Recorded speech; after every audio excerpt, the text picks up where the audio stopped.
Hey guys, welcome back to the channel. This is story about what if neglected Naruto leaves the village and becomes the leader of the strongest team part 1. Before I start, please do support for more amazing content and comments for part 2.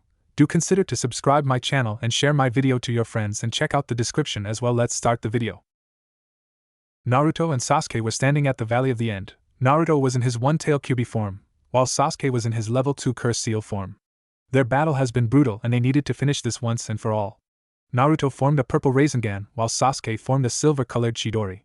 They charged at each other holding their strongest attacks in the palm of their hands. Soon their attacks collided. Rasengan! Chidori! Boom! The collision of the powerful attacks created a black sphere, surrounding the waterfalls along with the two statues of the founders of Konoha. Their attacks were still clashing. Both were equal in power, and it looked like it was going to be a draw. That was until Naruto secretly created a shadow clone without Sasuke noticing, and the clone charged at the Uchiha from the air and kicked him on his head. He hit the ground hard, left unconscious from the surprise attack. Naruto started returning back to normal, and as the Kyuubi's chakra left his body, he silently watched as Sasuke returned to his normal self, watching the curse seal leave his body and return to his neck. He went to him while putting his arm around his shoulder, ready to carry him from the Valley. "See team, I told you I was going to bring you back, and that's what I'm going to do." Before he started walking, he saw two figures arriving at the valley. He smiled, recognizing the two. One was the dog Pakken and the other was his sensei, the masked Jonin Kakashi Hatake. Kakashi felt relief as soon as he saw his two students, and he saw that Sasuke was down, but he knew that Naruto would never try to kill him. "Naruto, I'm glad to see that you're all right, and Sasuke?" "Don't worry, Kakashi-sensei, he's fine, he's just knocked out." "I'm sorry, but I didn't have a choice but to fight him. I tried talking to him, but he wouldn't listen. He really wanted to kill me. I couldn't believe it." He tried not to cry, but a few tears escaped from his eyes, falling from his face. "That's enough, Naruto, it wasn't your fault. You said it yourself, you didn't have a choice but to use force. Sasuke wasn't going to listen to reason no matter what you said to him, at least not with that curse seal affecting him." "Kakashi-sensei, is there a way to remove the curse seal from Sasuke?" The masked Jonin stood quiet for a moment before speaking again. "I don't think that's possible.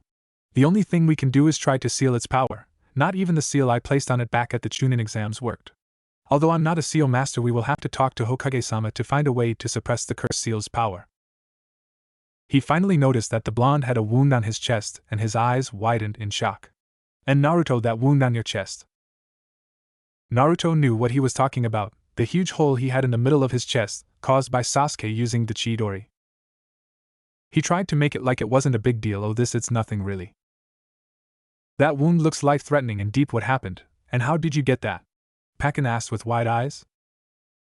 Naruto didn't say a word, but Kakashi already knew what caused the wound. It was Sasuke, wasn't it, Naruto? "It's all right, Kakashi-sensei, I'm fine. Let's just go back to the village and treat Sasuke's wounds," the blonde replied, trying to change the topic. "And what about that wound, Naruto? You can't fool me. Sasuke did this to you using Chidori, didn't he?" He was sounding more concerned than serious. "It's just nothing really, I'm fine. The fox will heal it eventually, but unlike me, Sasuke's wounds won't heal unless we take him back to the village. Come on, let's go." The masked Jonin stood quiet. He felt betrayed, disappointed by the actions of the Uchiha. He taught Sasuke the Chidori for the express purpose of using it to protect those precious to him, and instead he used it against his own teammate, his best friend. After everything that has happened, Naruto was still worried for the Uchiha's safety. He thought that it was a mistake to teach him the Chidori, and now he regrets that he had. He took a quick glance at the hole in Naruto's chest. It was a serious, life-threatening one that anyone could have died from, but not Naruto, and he already knew why, because he had help after all. "That wound, Naruto, if it wasn't for the Kyuubi, he would have been dead a while ago. Naruto, I will carry Sasuke's body for you." "All right. Kakashi, we should get going," Pakken said. Kakashi carried Sasuke's unconscious body on his back. "Yes, let's go." They left the valley, heading back to the forest that will lead back to Konoha. Once they were out of sight, from the ground emerged a man whose face was divided in two. He had a white half and a black half. He had a Venus flytrap around his head, and he was wearing a black cloak with red clouds. "It seems that the Uchiha lost," the white half said. "Yes, it would have been interesting if he had won over the Kyuubi Jinchuriki, and what a twist it would have been if he had left to Orochimaru," the black half said. "Let's report back to Leader Sama." He went back to the ground and vanished from sight. They were jumping from the tree branches, focusing on the road ahead. Kakashi took a glance at Naruto. It's a miracle that he's still standing with that wound. Even for someone like the Kyuubi, it will take time for that wound to heal completely. Suddenly they were surrounded by Konoha's medical team. What's the status of the genin? Well, Naruto Shikamaru only has a broken finger. Rock Lee's injuries are not serious. Inuzuka Kiba has a deep wound but not life-threatening, however. Hyuga Niji and Akimichi Chuji are in critical condition and they are both at the brink of death. Hearing this, Naruto gasped. He felt tears in his eyes thinking about his friends. He growled. How he could have let this happen? It wasn't supposed to be like this. Kakashi immediately saw the blonde's look. Don't start blaming yourself, Naruto, they will be fine. He remained quiet thinking about his two friends. Damn it, why I couldn't do nothing. What about you, Naruto, are you injured? One of the medics said. Kakashi began. No, I'm fine, Naruto cut him off while the masked Jonin sighed. The medics knew he was injured. They decided to leave it like this for now until they treated the other genins. Time skip. Konoha Hospital. Naruto was sitting in one of the benches in the halls of the hospital. He was next to the room where Sasuke was staying, and he was feeling happy. The medics managed to heal all of his wounds, and he was going to make a full recovery. That was one problem solved. He was still feeling terrible for his friends. He went to check up on Shikamaru and he told him that Chuji was going to be alright. The operation was successful. Right now they were operating on Niji, and he promised to tell him if the operation was successful. He sighed, trying to remain calm. He didn't want anybody to die, but at least the rest of the team were alright. He smiled. Shikamaru had also told him that Gaara and his siblings went to help them on the mission. He knew he could count on his new friend. He was truly glad to have an ally like Suna. Perhaps things were going to calm down and get better. He started thinking about Sakura. Now that he brought back Sasuke, she was going to be happy. He will do anything just to see that beautiful smile of hers. I did it, Sakura-chan. I fulfilled my promise of the lifetime for you. He heard footsteps and saw Gaara, Temari, Kankuro, Shikamaru, Shino and Hinata heading his way. He smiled seeing his friends. They were obviously visiting the others. Hey guys, he said in weak tone. Naruto-kun, are why you alright? Asked the shy Hinata. Yeah, I'm okay, but you should be worried about the others. We already checked on Kiba and the others. He's resting. The same with Akamaru, Shino said. Everyone is all right. Shizen and the rest of the medical team are still operating. Niji Shikamaru said, so cheer up, Naruto. Looks who's talking. The person who was crying like a girl when he found out that his teammate was going to be all right, Temari said with a smirk. The Nara blushed slightly while the rest of the group was chuckling. Troublesome woman. What did you say? She glared at him. Nothing. Man, you guys wouldn't stand a chance against those sound ninjas if it wasn't for us to show up and save your asses, Kankuro said. Temari smacked him on his head. Kankuro, don't be rude. Sorry, he said while rubbing his head. Anyway, thanks for helping us, Gaara, Naruto said with a smile. We have a debt to pay to the Leaf Village, that is all. I also have a debt to pay to you, Uzumaki, Naruto. You saved me from myself. I will forever be thankful to you, Gaara said. He gave his fox grin. Hey, that's what friends are for. I'm glad I was able to help you. They heard footsteps and they saw Ino and Sakura, who had a couple of flowers. They were obviously for Sasuke. Naruto's heart skipped a beat as soon as he saw his pink-haired crush. He smiled at her. He wanted to tell her that he fulfilled his promise to her, but he didn't have the chance. Sakura completely ignored him and went to the room where Sasuke was resting, and Ino followed her. Naruto felt his heart break slowly. Why was he so surprised? Now that her precious Sasuke-kun was back, she was once again ignoring him like he didn't exist after everything he did for her. He let it slide. Even if he will never have her, he will have her as his friend as long as she was happy. He was happy. Suddenly the door to the room opened and the two kunoichis came. Sakura went in front of him. She had a blank expression on her face, and Naruto decided to finally tell her to make her happy. See, Sakura-chan, I told you I will bring him back. I fulfill my PR. He never got to finish that sentence. Slap. The whole group gasped. While the sound of the slap was heard throughout the entire hospital, Naruto touched his face where he received the slap, his cheek red because of the attack. He gazed at Sakura in shock. He didn't know what to say. Sakura was glaring at him. Tears were finally falling from her eyes. However, Ino was also shocked at her best friend's sudden action. Sakura-chan, why? He said, shocked. Maybe he was having a bad dream. She growled, why look what you did to Sasuke-kun. Did you saw those wounds he had? You did this to him. I told you to bring him back to me, not to bring him back beat up and almost at the brink of death. But Sakura-chan, I didn't have a choice. I slap. She slapped his other cheek. By now the group that was watching were upset, including Ino, except for Hinata, who was shocked. Shut up, I don't want to listen to you. I asked you to do one simple thing and you screwed it up. Can't you do anything right? You really are a dead last. No matter what you do, Sasuke-kun will always be better than you. He's superior and you're inferior. He will always be above you. Naruto tried to hold his tears. He just received the worst wound he could ever received, rejection from the girl that he loves so much. The group was so angry at Sakura's actions towards his teammate. Gaara was thinking of using dessert coffin on her for the lack of respect to his new friend, the same with Temari and Kankuro. Shino was quiet, but even with his mouth and cover and glasses he was upset. Shikamaru shook his head because this whole thing was going to turn into a troublesome situation. Hinata was also upset. How she could do this to him after everything he did to bring her precious Sasuke-kun to her. There was no excuse for the things she was doing to him. Sakura continued to glare at the blonde while he was looking to the ground, not wanting to make eye contact with the pink-haired genin. Next time I won't ask any favors from you, Naruto, because you will always screw up, some friend you turn out to be. Shut up. The whole group was shocked at the sudden outburst that came from the one and only Naruto. He sounded very angry. It seemed he has finally snapped. His infinite patience had finally reached its limit. Sakura was also shocked. She realized that what she said was out of line, and she shouldn't have said such things to the person who gave his life to rescue her precious Sasuke-kun and bring him back to the village. She took a few steps towards feeling sorry for what she said. Naruto, So that's it, huh? He said softly. This is the thanks I get for bringing Sasuke back to you, Sakura. Sakura was really shocked. Naruto didn't call her Sakura-chan. She usually didn't like being called that. It really annoyed when he calls her that. But now she was just shocked. He must be very angry with her. She saw that for the first time ever. Naruto was glaring at her with pure anger and hatred. She didn't blame him. She had it coming for saying those harsh things about him. He growled, glaring at her. I told you that I didn't have a choice. I tried talking to him, but no, he wanted to fight me. At least I made the great effort of bringing him back for you. Tell me, Sakura, what did you do to convince him to stay? Huh? Oh, that's right, you cried to him and begged for him to stay, and we all know how successful you were. Yeah, it was so successful that he rejected you and left you crying on a bench. Pretty pathetic.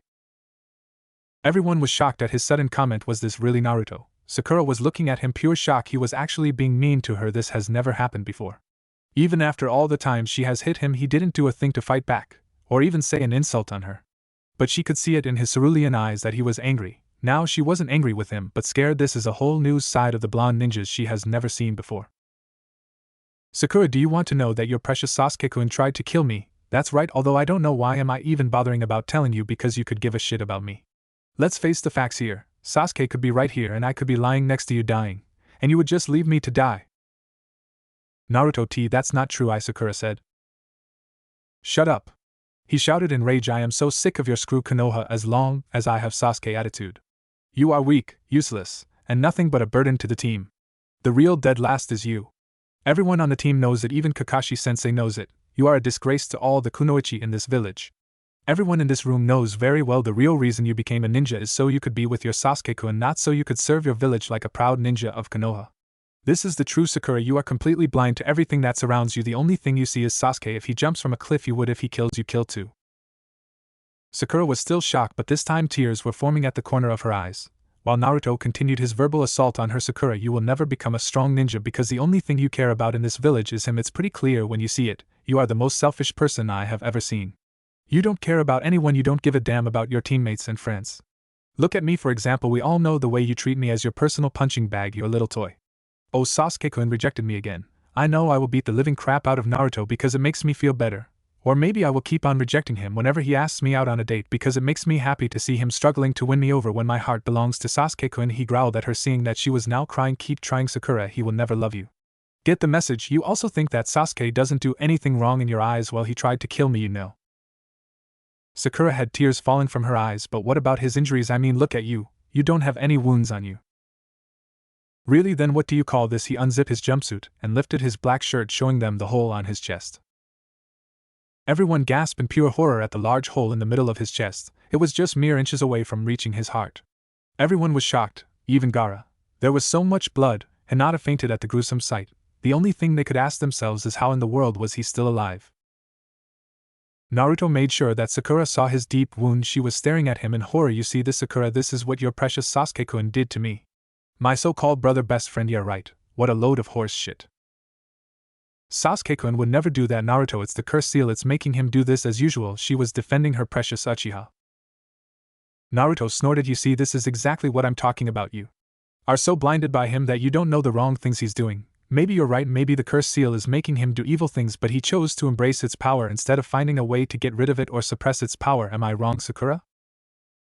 The pink-haired genin didn't say a word, knowing that he was right, and he continued to unleash his frustration and anger on her face. The truth, Sakura, the only thing Sasuke cares about is power, so he can kill his brother, and that's why he chose to leave the village on his own free will. He stopped, seeing that she was sobbing, but he was too upset. He has finally had it with her insults and disrespect. I really liked you, Sakura. I would have done anything for you. I would have sold my soul just to see you smile. I didn't care if you never liked me back. The only thing that mattered to me more than my dream of becoming Hokage was your happiness. The only way you will be happy is with Sasuke. Fine, I understand that, but I can't do this anymore. I am sick of you. I finally realize that you're not worthy of my attention, Sakura. You pretend to be this kind, sweet girl when you're really very selfish and will do whatever it takes to make yourself happy, even beating your teammate and rejecting him over and over again. Well, I had about enough of this. No more. As of today, I will break my bonds with Team 7. Sakura finally got angry with her blonde teammate. I knew it. Naruto, you're just jealous of Sasuke-kun because I like him and not you. The group was angry hearing the comment from the selfish Kunoichi, while Naruto glared at her with a grin. No, Sakura, I'm not. It's the other way around. I'm glad that you don't like me because you are nothing to me. Actually, you and Sasuke make a cute couple. The power-hungry traitor who wants revenge and the selfish, ungrateful bitch. Yeah, you guys are perfect for each other. Sakura didn't say a word. Instead, she only sobbed at the cold, painful words that Naruto has told her. The blonde ninja walked past her, ready to leave. He was sick of being near her and wanted to get away from this place, away from her. Harino, Sakura, I hate you. Silence fell on the room. No one said a word. They have just witnessed the impossible. Uzumaki Naruto, the ninja who had the biggest crush on Harino Sakura, had just rejected her badly. No one thought it will ever happen, but it did. Usually the group would feel sorry for Sakura, but after what she said to him, and the way she has always treated him, they were actually glad that Naruto snapped on her like that. Sakura was still shocked at everything that her blonde teammate just told her. The tears were still falling endlessly. Was that really her friend who just insulted her in the worst way possible? For some reason she didn't quite understood. Her heart was aching with so much pain. His rejection hurt more than any rejection Sasuke has ever given her. She felt so hurt. She never thought of all people it would be Naruto who crushed her like this. Suddenly laughter interrupted her thinking. Everyone turned to look at Kankuro, who was laughing while gazing at the pink-haired genin. That was truly the most amusing sight I have ever seen. You really had it coming for treating him like crap. This time Temari didn't smack her brother on the head for being rude because he was telling the truth. She really had it coming. She didn't say a word to her, but instead she gave her a quick glare which the pink-haired Kunoichi noticed but gave little attention to it. The two sand ninjas left while Gaara took one last glare at the Kunoichi. It was truly tempting to use Desert Coffin on her, but he shrugged it off. His brother's comment was enough of an insult to her. He followed his siblings, leaving the hall. Shino didn't say a word. He only took the unconscious Hinata, who fainted because she saw the wound Naruto had on his chest. He left carrying her on his shoulder, leaving Shikamaru and Ino with Sakura. Shikamaru sighed. Sakura, you really are a troublesome person. You didn't have to act like that with Naruto. But like I said to him and everyone when we were going to rescue Sasuke, I have never got along with Sasuke, but he's still a ninja of Konoha. We all put our lives on the line to save him, even Chuji and Niji, who almost died. And Naruto was the one that brought him back to the village. He took that wound on his chest, and he didn't let it get to him. In the end he came through and rescued Sasuke. It wouldn't have hurt if he said thank you to Naruto for bringing him back. He finished with a sigh, and the lazy Chunin left the hall. Sakura dried her tears while looking at the last person in the hall, her best friend since they were kids and rival for Sasuke's affections, Yamanaka Ino. Sure, everyone started hating her for what she said to Naruto, but Ino would understand her. After all, like her, she also likes Sasuke. She would agree with her that the blonde had it coming for bringing him back to the village all injured and beat up. She looked up at the bleached blonde who got close to her with a calm expression on her face. She was expecting that Ino was going to congratulate her for putting Naruto in his place for harming her precious Sasuke-kun. Slap! Sakura rubbed her aching left cheek, which was red from the slap her friend just gave her. Tears were falling once again. She wasn't dreaming this. The pain from the slap was so real, and it really hurt. She gazed at her friend with shock written clearly on her face. Ino, why? The Yamanaka glared at her. I'll tell you why, for treating Naruto like he was nothing. Shikamaru was right. Why the hell you couldn't just tell him thank you instead of hurting him with your cold words? You saw how badly Sasuke-kun got hurt. It was his fault, she retorted.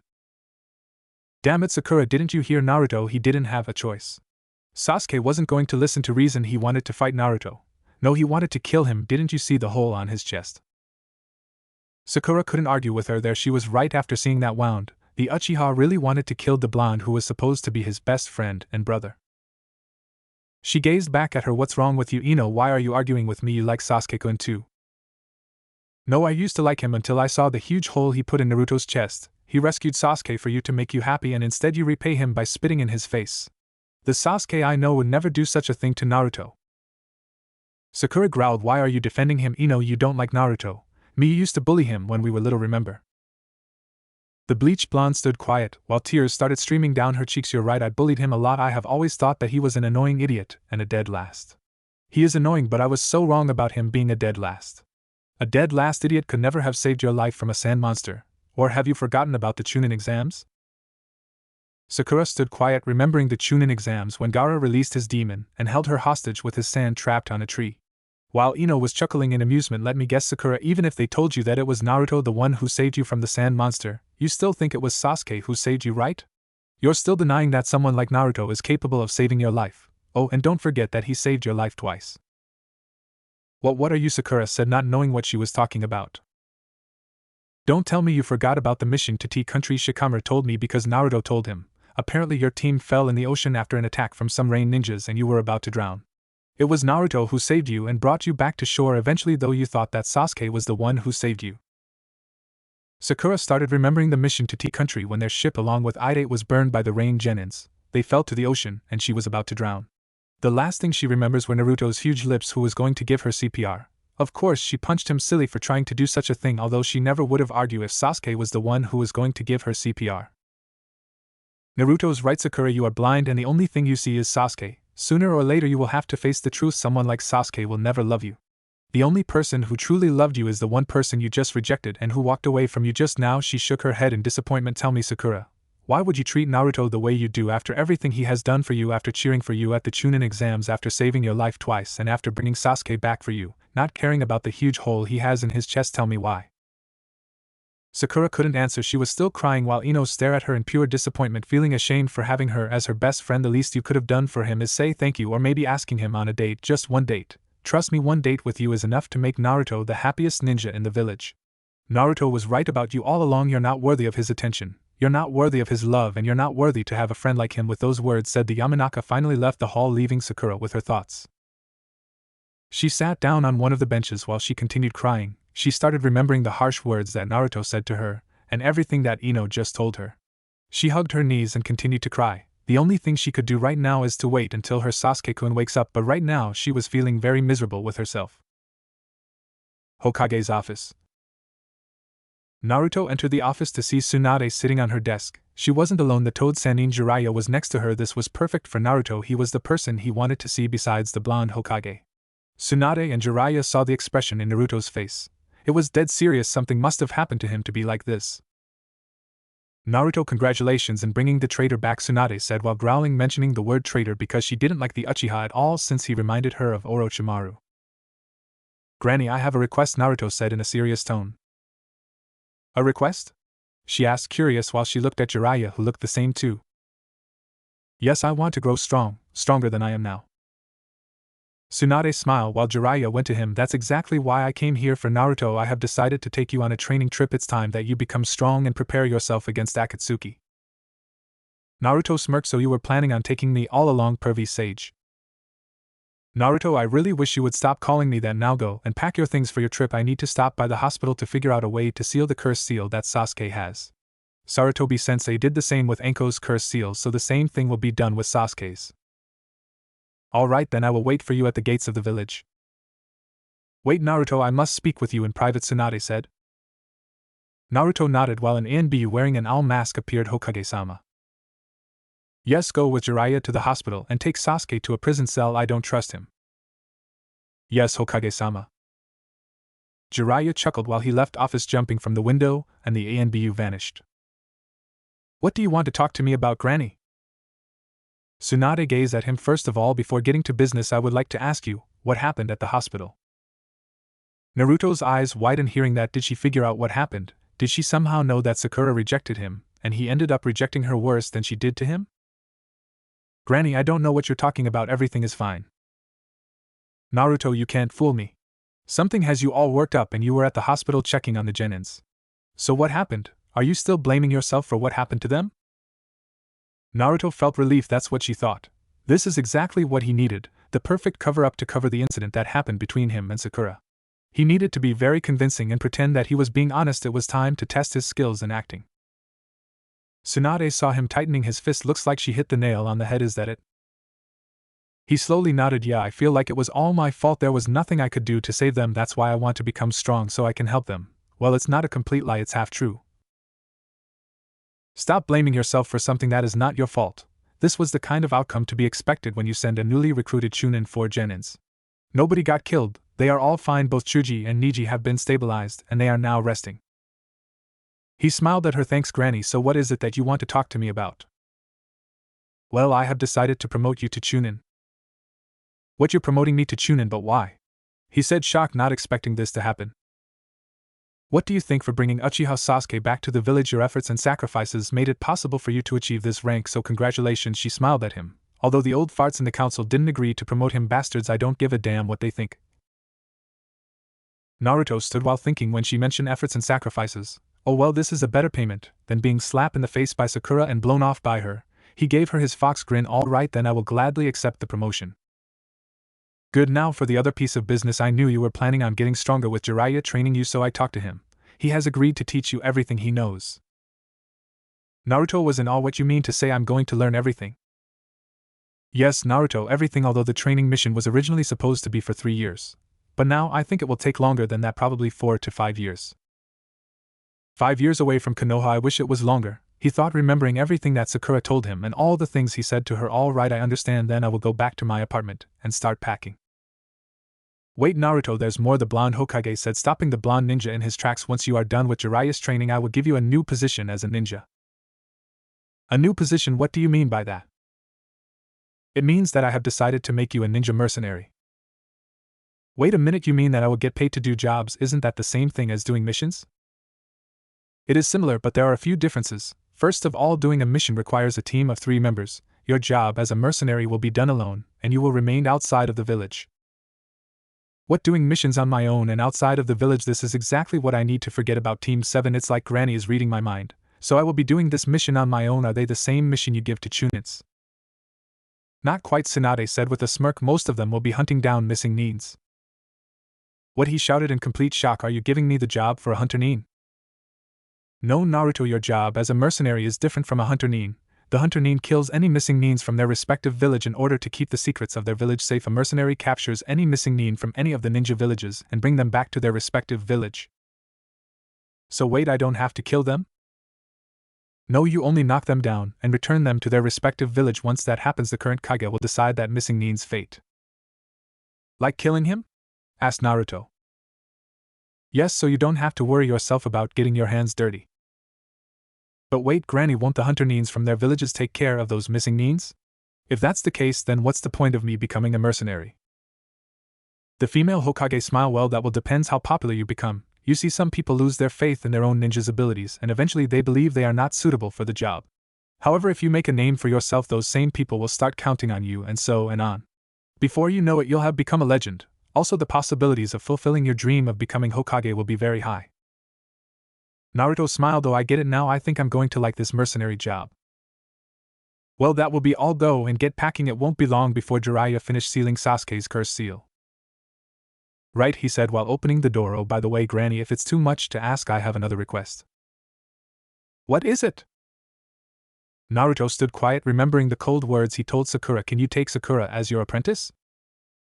Tsunade blinked. Sakura, my apprentice? Why? Did she ask you that she wanted to be my apprentice? No, it's nothing like that. It's just in case if she's interested. I'm pretty sure she won't turn down an offer to become the student of a Sannin, especially when she's the Hokage. Thinking about others as always, she thought with a smile. All right, I will keep it in mind. Thanks, Granny. I guess this is goodbye. I'll see you possibly in 5 years. Take care, Naruto, and be careful. I will be waiting for your safe return. He nodded while leaving the office, closing the door behind him. Tsunade's smile faded, groaning as she continued to do the paperwork. That is until she finally noticed something that Naruto said. Wait a minute, Naruto has always called Sakura Sakura-chan. Why now? Did something happen between them? Later at the village gates. Naruto has packed his gear and some of his clothes since he will be traveling for a long. Didn't care if he wasn't going to return to Konoha for 5 years. He wishes he never has to return to this village because he didn't want it to see a certain pink-haired genin ever again. Jiraiya arrived a few minutes later. He smiled. Finally they were leaving and beginning his training. Well, I managed to seal the curse seal on Sasuke's neck. He won't be able to use its power, nor it will influence him again. I don't care, Naruto mumbled. How did you say something, Naruto? No, it's nothing, come on, pervy sage, let's go already. Don't be in such a rush, kid. They both left the gates heading into the open road. Naruto took one last look at the Leaf Village before turning his gaze back to the road ahead. Goodbye Konoha, goodbye Team 7, and goodbye Sakura. I pray that I will never return to the village ever again. It has been 3 days since Naruto left Konoha with Jiraiya. The village was quieter than usual since the loud blonde knucklehead wasn't around anymore. Some of the villagers and ninjas alike were glad that he was gone. They still hated him for being the container of the demon fox Kyuubi. Others were down because of his departure, and they were going to miss him a lot, namely members of the Rookie 9. Uchiha Sasuke was moved to an ANBU prison cell by order of the Hokage, and the council was not pleased with this decision. They wanted for their precious Uchiha to receive a nice place to stay so he can recover his wounds from his fight with Naruto at the Valley of the End. Tsunade didn't care if they were against her decision. The Uchiha was a traitor, and he must be contained in a cell for his crime to leave the village so he can join up with an S-rank criminal like Orochimaru. Jiraiya managed to seal the power of the curse seal on his neck, but he was still unstable and he could even try to leave the village again. For this purpose Tsunade has ordered to seal his chakra, completely preventing him from using his chakra performing jutsus, and that includes using the Sharingan. Tsunade and the council have come to a decision that the Uchiha will have a fair trial like any regular criminal. Of course she wasn't happy with the decision, knowing very well the outcome of the trial will be in favor of the Uchiha, since almost everyone in the council favor him, including the 3 elders Hamura, Danzu and Koharu. However, she was going to make sure that Sasuke gets the guilty sentence. Someone like him wasn't going to change, knowing that the only that matters to him is nothing but power, and he didn't care about loyalty to Konoha. A lot of the villagers were happy that their precious was brought back to the village, while others were afraid of him, that he was really a traitor and may want to join Orochimaru to try and destroy Konoha. Now, as for the ninja population in the village, they were upset with Sasuke's decision to leave Konoha. A lot of them have lost their respect for him, including members from the Rookie 9, however not all of them hated him. Sakura was the only one who was still loyal to the Uchiha. It didn't surprise the Rookie 9, she has always cared for him, traitor or not. But because of her loyalty to the Uchiha and for rejecting Naruto after he risked his life to bring him back to the village, the Rookie 9 started hating her for being so cold towards him. They were actually glad that Naruto rejected her worse than she did to him. They all knew that she didn't treated the blonde with much respect compared to how much she treats her Sasuke-kun. Ever since the academy she has always thought that he was annoying and a nuisance. But little by little the Rookie 9 realized that Naruto was not a dead last but a hard-working ninja trying to fulfill his dream of becoming Hokage. Sakura was now walking the streets of the village with a smile on her face. She just received news that Sasuke has finally woken and she couldn't wait to see him. She was carrying a bowl of fried octopus that she made herself. She could see it now, the Uchiha tasting her food and thanking her for the great meal she made for him. She took a few glances of the villagers passing by. Some of them were smiling at her because they were glad for what she did to Naruto. The rumors have already spread across the village while others were glaring at her. However, Sakura ignored the glances and focused on her task to visit the Uchiha. She has found out about Naruto's training mission with Jiraiya and she didn't care. She was still hurt and upset with him after all the horrible things he said to her back at the hospital. As far as she was concerned, she hopes that Naruto never returns to the village. Her life took a turn for the worst in the past 3 days ever since the incident at the hospital took place. Everyone from the Rookie 9 had been ignoring her and rejecting her. Shikamaru stopped talking to her, the same with Chuji. When he found out what Sakura told Naruto, he was upset for the way she acted towards the blonde. Ino has also stopped talking to her, and she was ashamed that she was her best friend. Her infatuation with Sasuke instantly vanished when she saw the wound Naruto had on his chest courtesy of the Uchiha traitor. The Yamanaka was not the only one who lost interest in Sasuke. Almost everyone in the so-called Sasuke fangirl club have changed their opinions about him. Some of them were angry at him, while others were just afraid of him. The truth is that they didn't care for him anymore. Kiba was furious with Sakura's outburst on Naruto. After Hyakkimaru and everyone else almost got killed trying to bring Sasuke back to the village, she rejects Naruto for hurting the Uchiha. He hated her so much that he was now calling her the cold-hearted bitch. Shino hasn't said a word to her, but he was rather disappointed with her for mistreating her teammates so badly. He was also disappointed in himself because he wasn't available when the mission to retrieve Sasuke took place because he was on a mission with his father. Rock Lee was deeply disappointed in Sakura's treatment towards his blonde friend.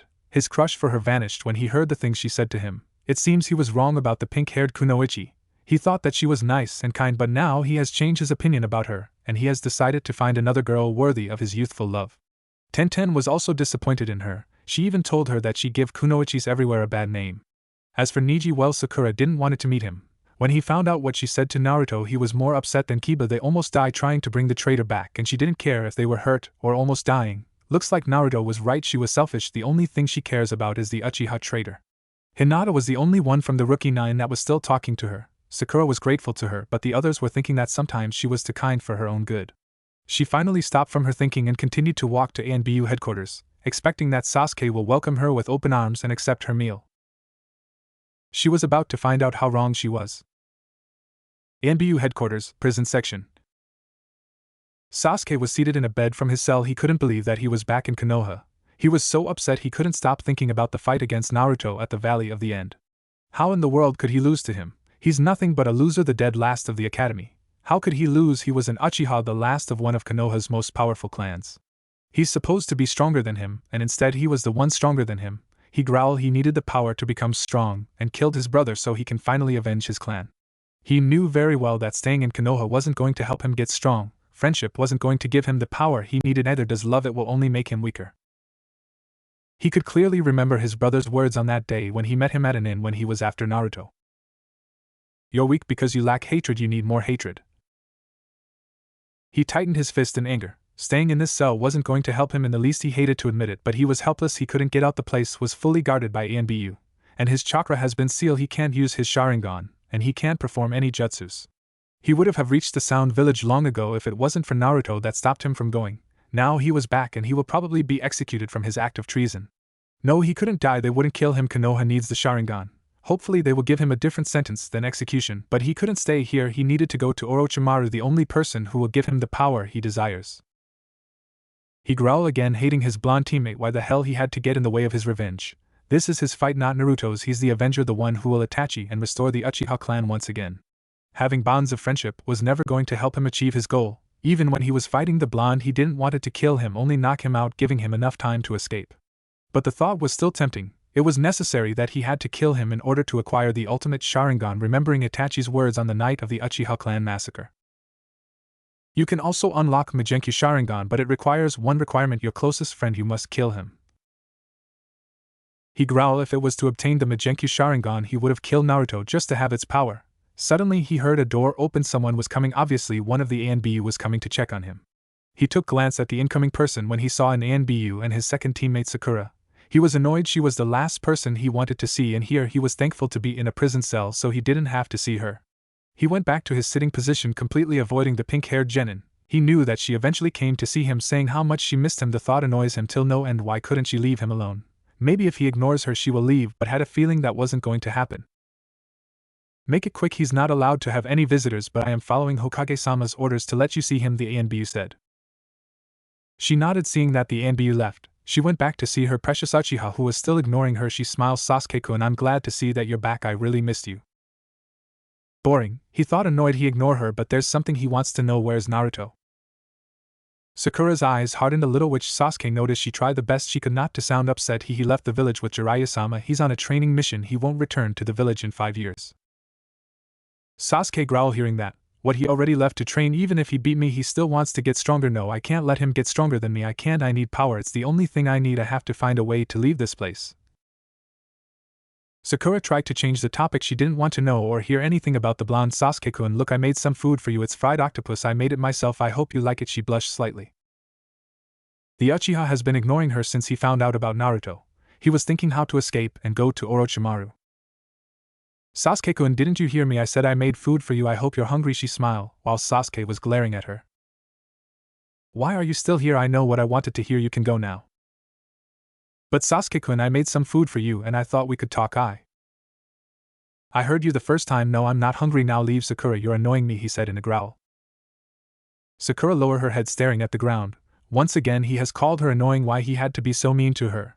All she has ever wanted is to make him happy. Is that too much to ask for? She tried to be happy, keeping a smile on her face while Sasuke was still ignoring her, not even caring to make eye contact with her. Sasuke-kun, I was really worried about you. Can you at least give me a chance to make you happy? The Uchiha couldn't take it anymore. He needed to put her in her place for good. Listen to me, Sakura. Good, you will never make me happy. The only thing in this world that would make me happy is killing Itachi and restoring the Uchiha clan. And even if I killed him, I would never choose someone like you to be the mother of my child. You are so annoying. I can't even stand you. Tears were falling from Sakura's jade eyes. She felt her heart breaking into a million pieces, while Sasuke continues his verbal assault on her. Sakura, if you have time to come visit me, why don't you take that time to train and get strong? Instead, you are nothing but a weakling. You are the dead weight of the team. Even Naruto proved himself to be more useful and stronger than you because you are wasting your time trying to make me to like you. Get the message, Sakura? I don't like you. I will never like you. Instead of making yourself useful to the village, you are making yourself useless. Useless and annoying, those are the best characteristic that best describes you. You are like an annoying fly that keeps flying around my face. It makes me want to squash you. I am so sick of you always following me around like a love-sick puppy. Stop acting like a weak child. You're a ninja ACT like one. You can't even think for yourself, always letting me be the one to think for you, always trying to impress me, and you're not even making a good job because you're weak. But the one thing I truly dislike of you, Sakura, is that you're a fangirl, and if you haven't noticed by now, I hate fangirls. So do me a favor and leave me alone. I don't want to see your annoying face ever again. Sasuke saw as Sakura dropped the bowl of fried octopus, shattering the crystal bowl as soon as it hit the ground. Her face was full of tears. She wasn't surprised. She had this feeling in her gut that the Uchiha was going to end rejecting her as usual, and it hurt so much. Her eyes widened in realization. This must be how Naruto always feels whenever she rejects him when he asks her out on a date. It was truly a horrible feeling. Now the only thing she was feeling for Sasuke was not sadness or heartbreak. It was anger, pure anger. She has always done whatever she could to get his attention. She was willing to give up her life just so he could acknowledge her, and instead she has made him hate her. Now she was feeling worse than ever. She rejected Naruto, he rejected her back and left the village, and now Sasuke has rejected her. She couldn't believe she just threw away her friendship with the blonde ninja for nothing. She gave it up for a traitor who wasn't worthy to be brought back to the village. It wasn't just Naruto but her friendship with Ino as well. She lost her as her best friend. Naruto was right about her. She was pathetic in the end. She has lost her friendship with two people who were close to her and loyal to her, all for someone who has never liked her or acknowledged her to be worthy of his love. Right now she didn't wanted her anger to get the best of her. She didn't bother to pick up the fried octopus on the ground. She just walked out from the cell while Sasuke felt finally got rid of one of the annoying fangirls. That was one problem solved now. If he could find a way out of here so he could go to Orochimaru. Sasuke, Sakura said, not looking at him and for the first time not calling him Sasuke-kun.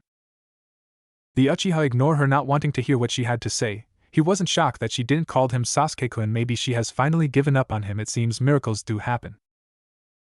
Screw you, bastard, she shouted in rage, her face full of tears. She left the prison area running, leaving a satisfied Uchiha behind. Although he felt bad for her a little, even if she was an annoying fangirl, she was still his teammate, nothing more. He finally ignored the topic and focused on the task at hand. He needed to find a way to leave the village and find the power he needs to get stronger. I must get the hell out of here. Orochimaru is the only one who will give me the power I need. Sakura was running through the village with her tears falling endlessly. She didn't care where she was going. She only wanted to let her tears and try to find a way to get rid of this horrible pain in her heart. Why was she so blind? Why couldn't she see it from the very beginning? She was too stubborn to admit that Sasuke didn't care for her in that way. Now she has received the last rejection from him. She has realized the painful truth. Sasuke will never love her, much less care about her. Unfortunately, she has realized the truth a little too late.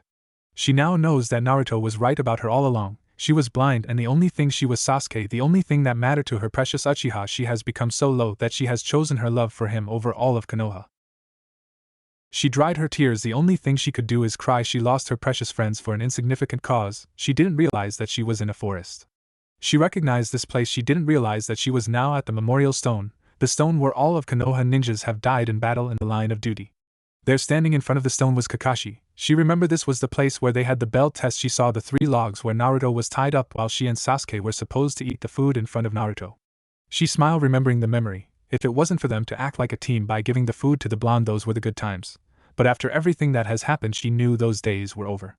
She walked to him, trying not to disturbing on whatever he was thinking, although the masked Jounin already knew that she was behind him. What is it, Sakura? Did you came to pay your respects to the past heroes of the village? Since I'm here, I will do it. She smiled slightly while getting next to him. So you didn't come here to honor them? I thought I taught you better, he asked while raising the brow of his visible eye. I just got here by accident. I had a lot of my mind to think about, and before I realized it I was here, but I'm still going to pay my respects. That's good. He paused before speaking again. You know that I mentioned it. I have never taught you anything besides the walking tree exercise. I'm truly a bad teacher. What a disappointment I turn out to be. Kakashi-sensei, don't be like that. You did the best you could, Sakura said, trying to cheer her teacher up. No, I didn't. I failed as a teacher once again. I have let my friends down. My father would be so disappointed in me. Sensei, what happened to Sasuke wasn't your fault. It was no one's fault. He chose to leave the village on his own free will. That was also my fault. Even if I focus more on Sasuke than you and Naruto, I still failed him. I couldn't convince him to stay in the village. He was already too late to reach. He wants revenge. Nothing else matters to him. Hearing that, Sakura lowered her head to the ground before looking at the memorial stone. Sensei, why? Why what? Asked the masked Jounin, keeping his eye on the memorial stone. I always knew that you secretly admire Sasuke a lot. You gave him more credit than me or Naruto. But I want to know why chose to train him over Naruto. I understand you didn't took me because I am useless, but why Sasuke and not Naruto? Didn't he prove to you that he was worthy to be a great student? Kakashi stood stunned at her comment. A sly smile was formed on his mask. It was kind of amusing to hear that Sakura, someone who has admired Sasuke a lot, was now defending her other teammate Naruto. It was very ironic indeed. Sakura, it's not that I admire Sasuke or anything. I didn't approve of his personality. He didn't like teamwork, nor did he approve it. He did started taking it seriously after. But you can't blame him after watching his whole family and clan murdered by his own brother. I took him under my wing just by the simple fact that he's an Uchiha. Sakura growls. So you look at him like he was all high and mighty because he's the last of the great Uchiha clan, one of Konoha's strongest clans, is that it? Kakashi shook his head. No, it wasn't because of that. A long time ago, when I was on a genin team led by my teacher the fourth, I had a friend named Obito. He was an Uchiha, but still he wasn't so talented. I was better than him. I became a Jounin when I was 12, and he was still a genin. Obito considered me as his rival. I didn't let it get to me. Still, he saw me as his friend too. It was too late before I realized that he was a great friend. Sakura was still listening to her teacher's story. I was cold. I didn't care for my teammates. I only focused on the rules. The mission was everything, nothing else. Just like Sasuke, Sakura mumbled while Kakashi nodded. Then one day I had my first mission as a Jounin. Konoha was at war with Rock. We were sent to provide backup to our forces until my other teammate Rin got captured by the enemy. I didn't want it to go after her, but Obito did. He told me how important friendship is. I will never forget his words. Those who do not follow the rules are trash, but those who abandon their friends are lower than trash. So that's where he got that, Sakura thought. Watching Obito reminded me of my father. He died protecting his friends by choosing not to follow the rules. I was upset of that, and decided to always follow the rules no matter what. So what happened? Did you go to rescue Rin? Yes, I did. We both went after. We managed to rescue her. It seems the enemy rock ninjas that kidnapped her were torturing her to get some information, anything that will help them with the war against Konoha. When we rescued her, Obito unlocked his Sharingan, and we managed to beat them. But at a terrible price. Obito's face was crushed by a boulder trying to save me, and Rin, his injuries were too severe. He didn't have much time. Rin couldn't help him since she knew medical ninjutsu. He then sacrificed his bloodline along with his life by offering me his Sharingan. He told me that I will make good use of it. I accepted his kind offer, and Rin managed to perform the operation. I thought I wouldn't be able to control the Sharingan because I'm not an Uchiha, but that didn't prevent me from trying. In time I learned to control it, and every time I use the Sharingan in battle I feel like Obito is fighting with me. Sakura was shocked at the story. So that's why you have the Sharingan on one eye. What about Rin? What happened to her? Kakashi lowered his gaze from the memorial stone. She died when the Kyuubi attacked the village, just like Sensei when he gave his life to seal. His eye widened in pure shock. He almost told the truth to his student. What sealed? What you mean sealed, Kakashi-sensei? She asked, her curiosity getting the best of her. It's nothing, Sakura, he said quickly, trying to change the subject. So anyway, in the end I lost all of my precious friends, Obito, Rin sensei, and now I have lost Sasuke to the darkness. I knew he wanted revenge. He was determined to become strong so he could kill Itachi. I should have given him more training. Sakura's eyes hardened at the mention of the Uchiha's name. And yet you taught him a powerful jutsu like Chidori, which he used to almost kill Naruto. Yes, that's why I am so ashamed of myself. I told Sasuke to only use Chidori when it was to protect his friends, and instead he used it to harm one of his friends. For that I hate myself. You're wrong, she said in pure anger. If Naruto was really his friend, he would have never hurt him with Chidori. The hole Naruto had on his chest was huge. It was mere inches from his heart. I'm surprised he's still alive, and he could walk like nothing happened. Naruto really is strong. The world must be coming to an end. Sakura, Sasuke's #1 fangirl, is actually praising Naruto over him. I never thought I would see the day, Kakashi thought, amused. Sakura, are you okay? I'm fine. Why would you ask? Well, you actually stood up for Naruto over Sasuke. Not that I'm upset or anything, but why? Sakura stood quiet, remembering the way Naruto treated her, and the way Sasuke has always treated her. Well, I have realized that Sasuke never actually looked up to me as a friend or a teammate. Naruto was the only one who has treated like a true friend, and instead I treated him like dirt. He even risked his life to bring him back, and yet I spit on my face. I really didn't mean to say those mean words to him. I was just frustrated to see Sasuke so hurt in that bed that I snapped on Naruto. I wish I could take all the things I said to him. A few tears escaped from her jade eyes. I see. I heard what happened at the hospital 3 days ago. I'm sure Naruto didn't meant to say those words to you, Sakura. But all the things he said to me, they were so cold and cruel. I would never thought him of all people will get so angry, especially if it's me. It doesn't surprise me why he snapped on you like that, Sakura. I should tell you, you know that Naruto never had a nice childhood because the way the villagers treated him. That's why every time they glare at him, insulted him, and got beat up by them, he suppressed all those emotions behind a smile. He chose not to show anger, so the only one who would get hurt is him, and only him.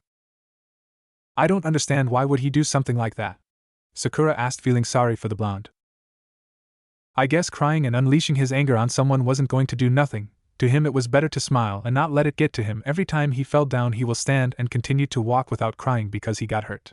But doing that has some bad consequences. By holding his true emotions he was only making it worse. Sooner or later he was going to blow like a bomb for holding all those emotions inside, and I guess what happened at the hospital was the last straw that made him reach critical level.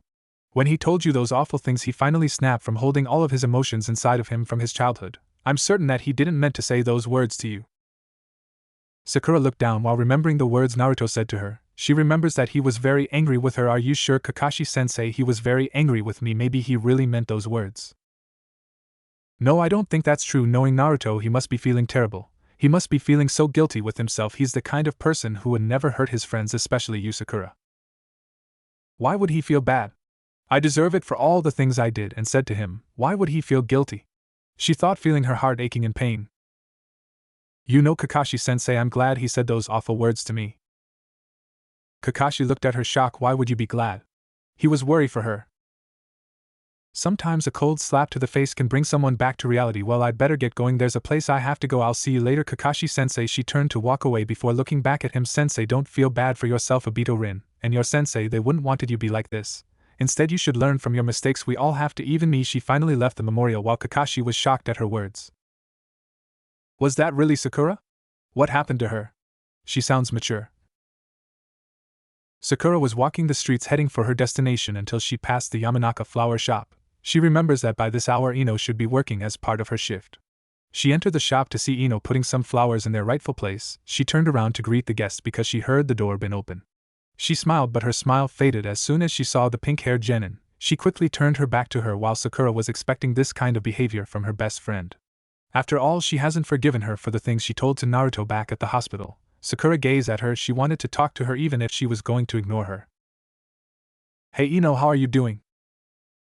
The Yamanaka didn't reply. She still had her back turned to her while she continued to assemble the flowers. Sakura sighed. Of course you won't talk to me. You haven't forgiven me for being such a bitch to Naruto. You have every right to treat me like this, but I came here to tell you that even if you won't talk to me, I want you to know that you're still my best friend, Ino.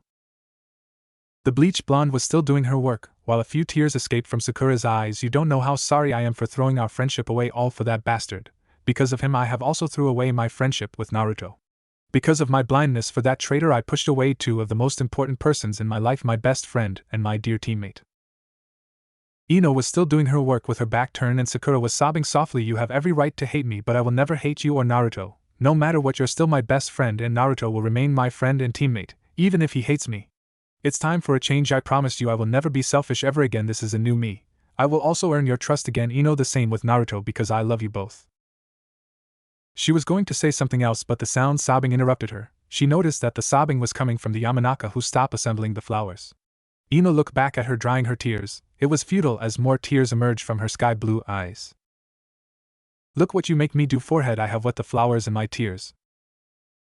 Sakura chuckled at her comment. Seeing that Ino was crying, she went to her, giving her a big hug. She accepted her hug, feeling maybe she will forgive her, and they can forge their friendship once again. Ino broke the hug while drying her tears. Sakura was happy. This at least Ino didn't seem to hate her.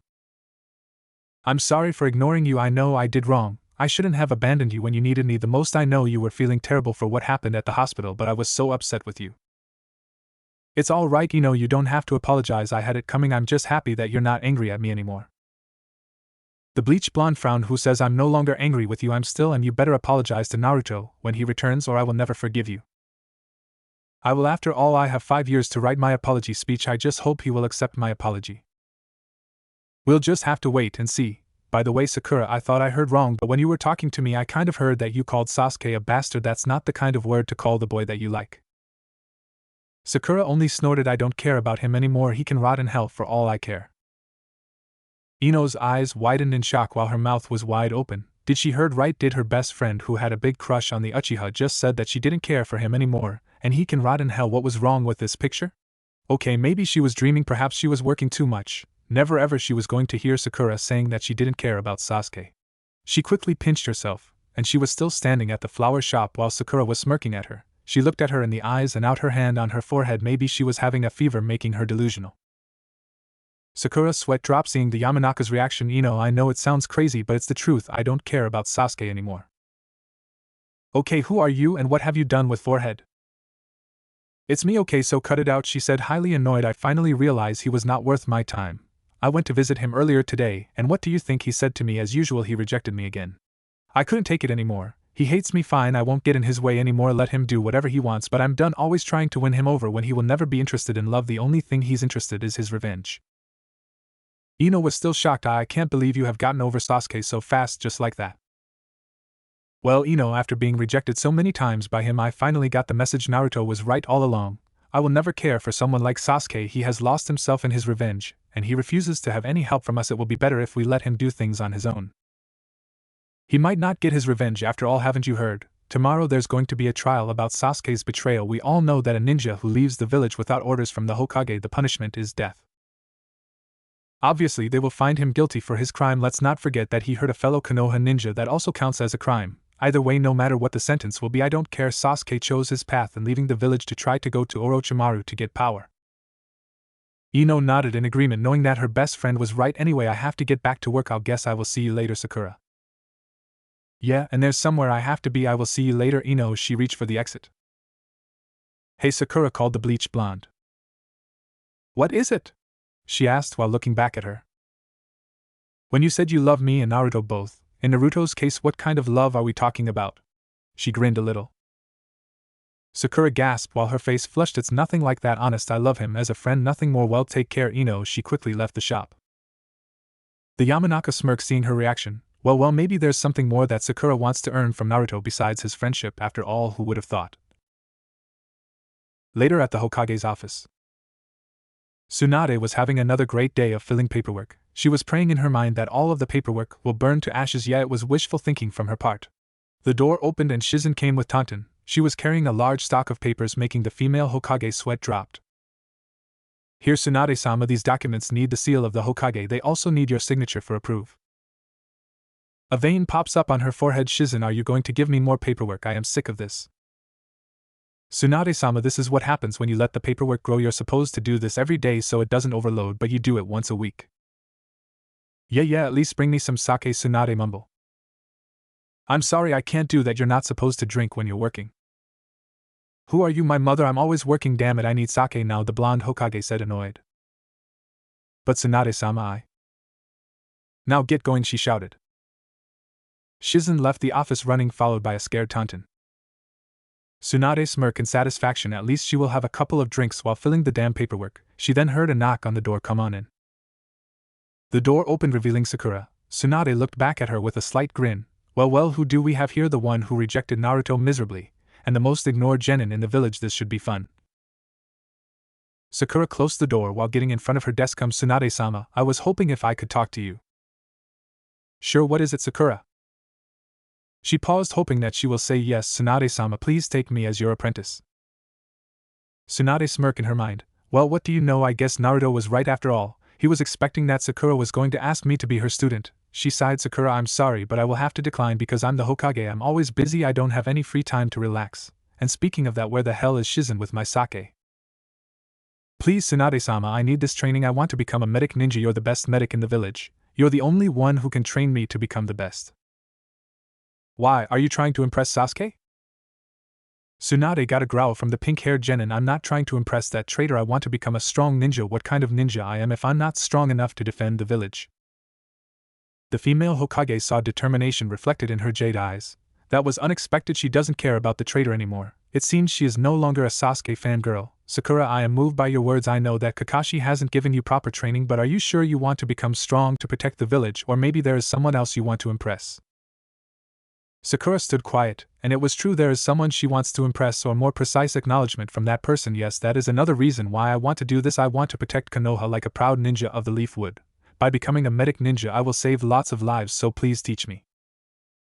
Based on the answer you gave me earlier, you don't want to impress Sasuke. That's good, but why? Why should I take you as my apprentice after what you did to Naruto? Her hazel eyes were glaring at her. Sakura gulped. She knew she was in trouble. After all, Tsunade was fond of the blonde ninja. Obviously, the rumor what happened at the hospital 3 days ago spread through the entire village. It was expected that she was going to find out eventually. She needed to be careful with her answer. She has learned at the academy about Tsunade and her super strength. One punch from could destroy an entire mountain. Giving her the wrong answer might earn her a ticket to the hospital or the graveyard. I know that what I did to Naruto at the hospital was unforgiving and I don't deserve any forgiveness, but I really want to become strong. Please, I don't want to be weak and useless anymore. Tsunade grunted in response. My answer remains the same. I'm sorry, but I won't take you as my apprentice. Now go, I have lots of work to do. Please, she shouted, shocking the Hokage. She didn't yell in anger but in anguish. Tears were falling from her eyes. I need this training because I want to protect Konoha and my ninja way. I want to gain Naruto's friendship and his trust. Want to forge our bonds once again. I know what I have done to him was wrong for everything I have done to him. But this is my chance to prove to him that I'm not weak. I want to show him my growth, my strength. Tsunade glared at her. So the real reason you want to become my apprentice is so you can impress Naruto. It sounds similar to your fangirl side. However, you want to protect the village, and I believe everything you have told me. But what if the training was for nothing? What if Naruto never forgives you for what you did to him at the hospital, and not just that but everything you have done to him in his entire life? Once again, Tsunade saw determination in Sakura's eyes. I don't care how long it will take me. I will earn his trust. One will prove to him that I am worthy to be his friend no matter what. I will have Uzumaki Naruto as my dear friend once again. That is my promise of the lifetime. Tsunade chuckled in her mind. If she only knew that Naruto was the one that recommended me to take her as my apprentice in the first place, she will be surprised. Maybe I will tell her someday. You really are stubborn, Sakura. All right, I will take you as my apprentice. Sakura smiled while drying her tears. Thank you, Tsunade-sama. I promise I won't disappoint you. I will live up to your expectations. I hope so, because the training won't be a walk in the park. I won't go easy on you, Sakura. We will begin with the training tomorrow. Trust me, you will need the rest. Yes, thank you, Tsunade-sama. Well, now that we have that solved, where the hell is my sake? Shizen? Shizen burst through the door holding a bottle of sake, panting heavily, followed by Taunton. I'm sorry, Tsunade-sama, but it took a while to get to the bar and back here. Here it is. About time, she said while serving the sake on a glass. Please, Tsunade-sama, don't drink too much. Remember that you still have to fill the paperwork, Shizen said. Yes, Mother, Tsunade said, annoyed, while Sakura giggled at the sight. Time skip. Nightfall. ANBU headquarters, prison section. Sasuke was trying to sleep in his cell, but he couldn't ever since he found out about Naruto going on a training mission with one of the legendary Sanins. It angers him till no end. Why does he have to get the great privilege in living on a training trip with one of Konoha's strongest ninjas? It should be him. He's the last of the great Uchiha clan. He deserves the right to be trained by a Sanin. He had his chance to be trained by one. Unfortunately, he was stopped by Naruto. He growled, remembering the fight at the Valley of the End. He was supposed to defeat him, and killed him, acquiring the power of the Magenkyu Sharingan. His thought was interrupted when he heard the door to the prison section being open. He groaned. One of the ANBU was obviously going to check on him to make sure that he hasn't escaped. He looked from his cell and saw an ANBU wearing a brown cloak and a cat mask with a piece of the mask colored green. He groaned in annoyance. What do you want? I haven't done nothing bad. Oh, but you did something bad, Sasuke-kun. It was rude of you to keep Orochimaru-sama waiting. Sasuke's eyes widened. He got up from the bed. Who are you? The ANBU took off his mask, revealing a very familiar face to the Uchiha. Kabuto, it's you. I heard that you were Orochimaru's spy back at the Chunin exams, so I guess you're here to get me out of here, Sasuke said with a grin. Yes, and I went through a lot of trouble to get all the way here and take care of the ANBU forces in the building. It's hard to believe that the Sound 4 and Kimimaro were all killed. No wonder they were able to capture you. The Uchiha growled. It was Naruto. That dope should have stayed out of my way. Kabuto chuckled. Ah, so it was Naruto-kun, the one who brought you back. How ironic. He adjusted his glasses. Sasuke growled. Well, are you going to get me out of here or not? Yes, I suppose since you haven't tried to escape, it must mean that they have sealed your chakra. Yeah, I can't use jutsus and my Sharingan, and that Sanin sealed the power of the cursed seal. I'm useless the way I am right now. You must be talking about Jiraiya. He is a seal master after all, but that's all right. Orochimaru-sama can take care of those problems. Now move aside. Sasuke did, and Kabuto's hand glowed with chakra, making it hard like steel. He crushed the lock of the cell, opening it. Here, put this on, Kabuto said while giving him a gray cloak with a hood. He put his mask back on. We must hurry. The ANBU patrol should be here any minute now. Sasuke was now wearing the cloak. He nodded and they left the prison section. At Sakura's house. Sakura has changed into her pajamas. She was ready to go to bed. She knew that from this day on her life was going to become hard, knowing that she was going to start her training with Tsunade tomorrow. Before going to bed, she took a look at the picture of Team 7 resting in her nightstand. She took the picture from the frame and ripped the part where Sasuke was, leaving only her, Naruto, and Kakashi in the photo. She has finally had enough of the Uchiha Avenger. She couldn't stand him any longer ever since he said those things to her back at the prison section of the ANBU headquarters. She has finally opened her eyes to the truth, seeing the real Uchiha Sasuke as a power-hungry, selfish bastard who only cares about revenge. She placed the half-picture back into the frame and went to window. She was staring at the sky filled with stars. It was a very beautiful sight. That's when she saw a shooting star that crossed the sky. She decided to make a wish. I wish to become friends with Naruto once again. She finally went to her bed. Closing her eyes, she drifted to sleep. Naruto, wherever you are, I hope you're all right. In a forest somewhere in the Fire Country territory, Naruto was sleeping in his sleeping bag while Jiraiya was snoring in his sleeping bag. The blonde was twisting and turning, obviously annoyed because he couldn't get to sleep. He got up when he heard something. He looked left and right and he gazed at the sky, seeing a shooting crossing the sky. I thought I heard Sakura's voice. Now must be my imagination. He went back to his sleep while battling with the Toad San and snoring. Hokage Tower, Hokage's bedroom. Shizen burst through the door, seeing that Tsunade was still sleeping in her bed. Tsunade-sama, please wake up. The blonde Hokage started getting up, mumbling that someone was going to die for waking her. She glares, seeing the young woman. Shizen, this better be good. She gulped while nodding her head. Yes, Tsunade-sama, it's urgent. Uchiha Sasuke has escaped. What? Back at ANBU headquarters, there were ANBU member checking the cell where Sasuke was. Kakashi was there checking the destroyed lock of the cell along with the bodies of the ANBU guards. I've seen this before, Kakashi thought, remembering when the ANBU guards were taken out back at the hospital because they were guarding Sasuke back at the Chunin exams. No doubt about it, this has to be his work. What happened here? Kakashi turned to see Tsunade and Shizen heading his way. Hokage-sama, Sasuke has escaped. Yes, I know that already. What I want to know is how the hell did he get out?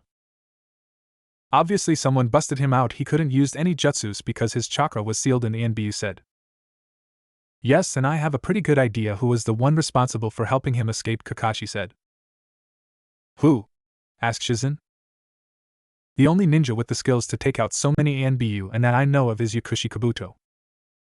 Kabuto, Tsunade said with a growl. Damn, so Orochimaru took Sasuke after all. Naruto's effort was for nothing. We should search for them, another ANBU said. Forget it, by now they must be out of the village, and they could be reaching the border of the Fire Country as we speak. Besides, I'm not going to even bother to send another retrieval team. Bringing that traitor back again is not worthy. I'd rather see him in a body bag along with Orochimaru.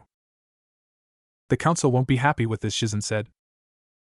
I know, they were so looking forward for tomorrow's trial so they can vote their precious Uchiha not guilty. It's better this way, Tsunade said as she went to an ANBU. I want Sasuke's information to be put in every Konoha bingo book, and called the hunter means the Uchiha traitor will be hunt down and kill. Yes, Hokage-sama, the ANBU said while vanishing. I trust you have no objections with my decision, Kakashi. The copy ninja shook his head. None whatsoever, Hokage-sama. Good, now let's all go back and get some rest. Tomorrow is another day. They left while Kakashi was looking at the cell. I'm sorry, Sasuke, forgive me, I have failed you, but your crime cannot go unpunished.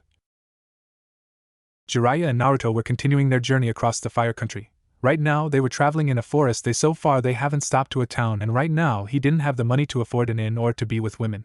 But to Jiraiya there was one thing that had him more worried than not having any money to spend on women. It was the fact that after a couple of days traveling he hasn't heard anything coming out of the mouth of the blonde genin Naruto.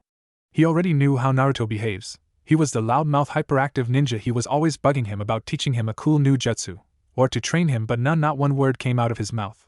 Maybe he was sick. Was he having some kind of fever that prevents him from talking? It must be one hell of a sickness to make the most talkative ninja to prevent him from saying even the shortest sentence.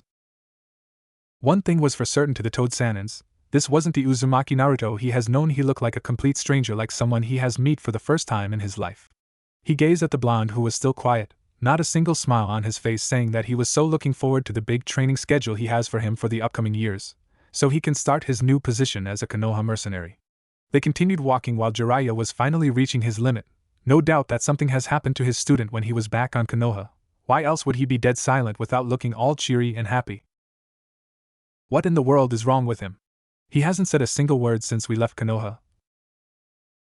The Toad Sannin has finally given up and stopped walking while Naruto was still walking, not realizing that his teacher has stopped. Jiraiya grabbed his shoulder, getting the blonde ninja's attention. All right, Naruto, let's rest up here for a bit before heading out again. Naruto nodded as he got seated to a large rock next to the toad Sannin. He was still quiet without showing any emotion in his face, and Jiraiya finally sighed and defeated. He needed to know what was wrong with his student. Naruto, you've been awfully very quiet since we left the village. Is there something wrong? Naruto didn't answer. He was still quiet. Jiraiya sighed again. Look, Naruto, I don't need to be a genius to realize that something is wrong with you. I mean, you haven't said nothing since we left Konoha. Staying quiet, it's not you. You are a loudmouth brat. You haven't called me perverted hermit, and you haven't said a thing about me teaching you a new jutsu, so tell me what's wrong with you.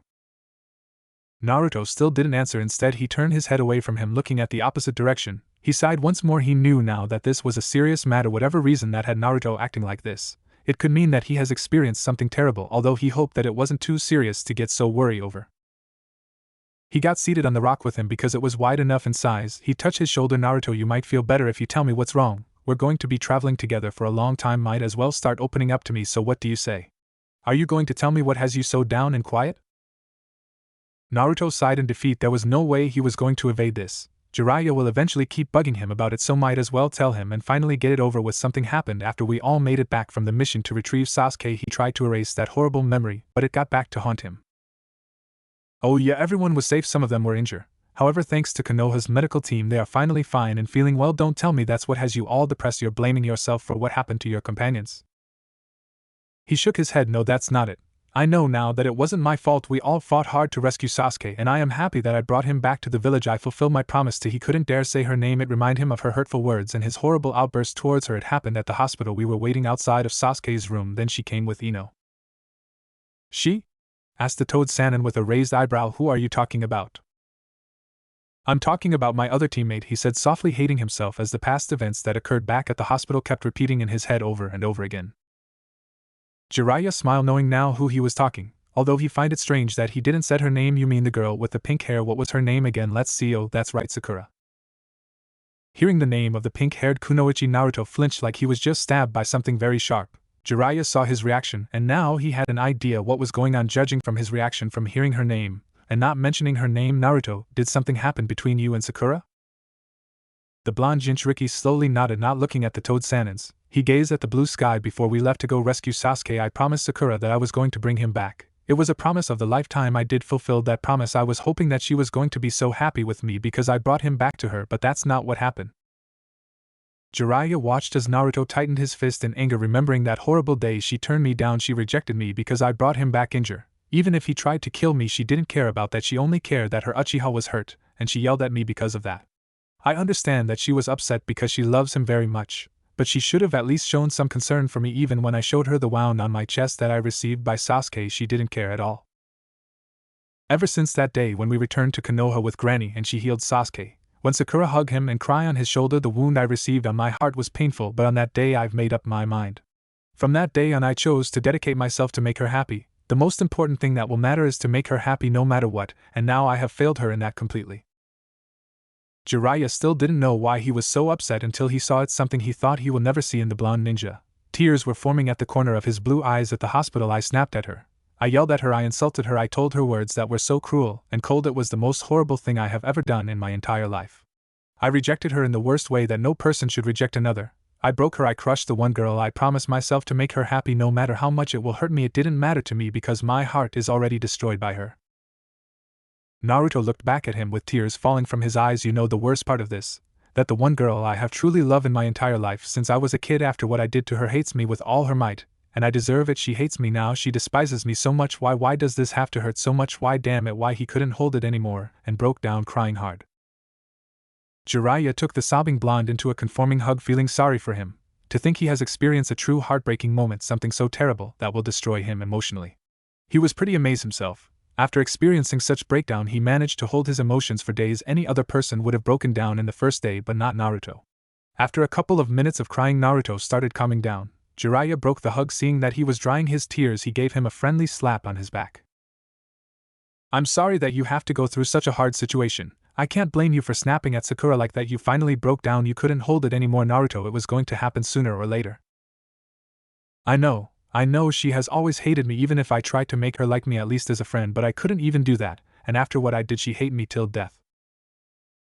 No, that's not what I'm talking about, Naruto. I'm talking about that you're the kind of person that holds your personal emotions within you. You see, you don't show any anger towards the people of the village who used to hate you. Instead, you will suppress it within you and didn't let it get to you. The same goes when you were feeling like crying, you would just hold the feeling, not paying attention to it. It wouldn't be long before all those emotions that you have bottled up within you would have overloaded your system, and eventually you will unleash your frustration and anger on someone in particular. So you're saying that I snapped at Sakura at a bad time just when my emotions have finally gotten the better of me? I know I didn't meant to say all those horrible things to her, but I felt so angry like I couldn't hold my anger anymore. Exactly, so you've finally realized the truth. Naruto, you have always been the kind of person that will help others no matter what, especially if those people have become precious to you. However, you have never tried to help yourself.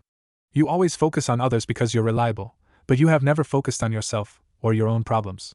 You're always helping other people, but you have never thought of how to help yourself to become a more emotional Naruto. He smiled at his student. What do you mean by that? He asked, not having a clue what he's talking about. Jiraiya sighed. I'm talking about if you feel like crying, then cry. If you feel like laughing, then laugh. If you feel angry, then be angry, but don't try to hold your emotions like you usually do, because if you do keep it up, then another incident like the one at the hospital with Sakura might happen again. As my student, I hope you take my advice to heart.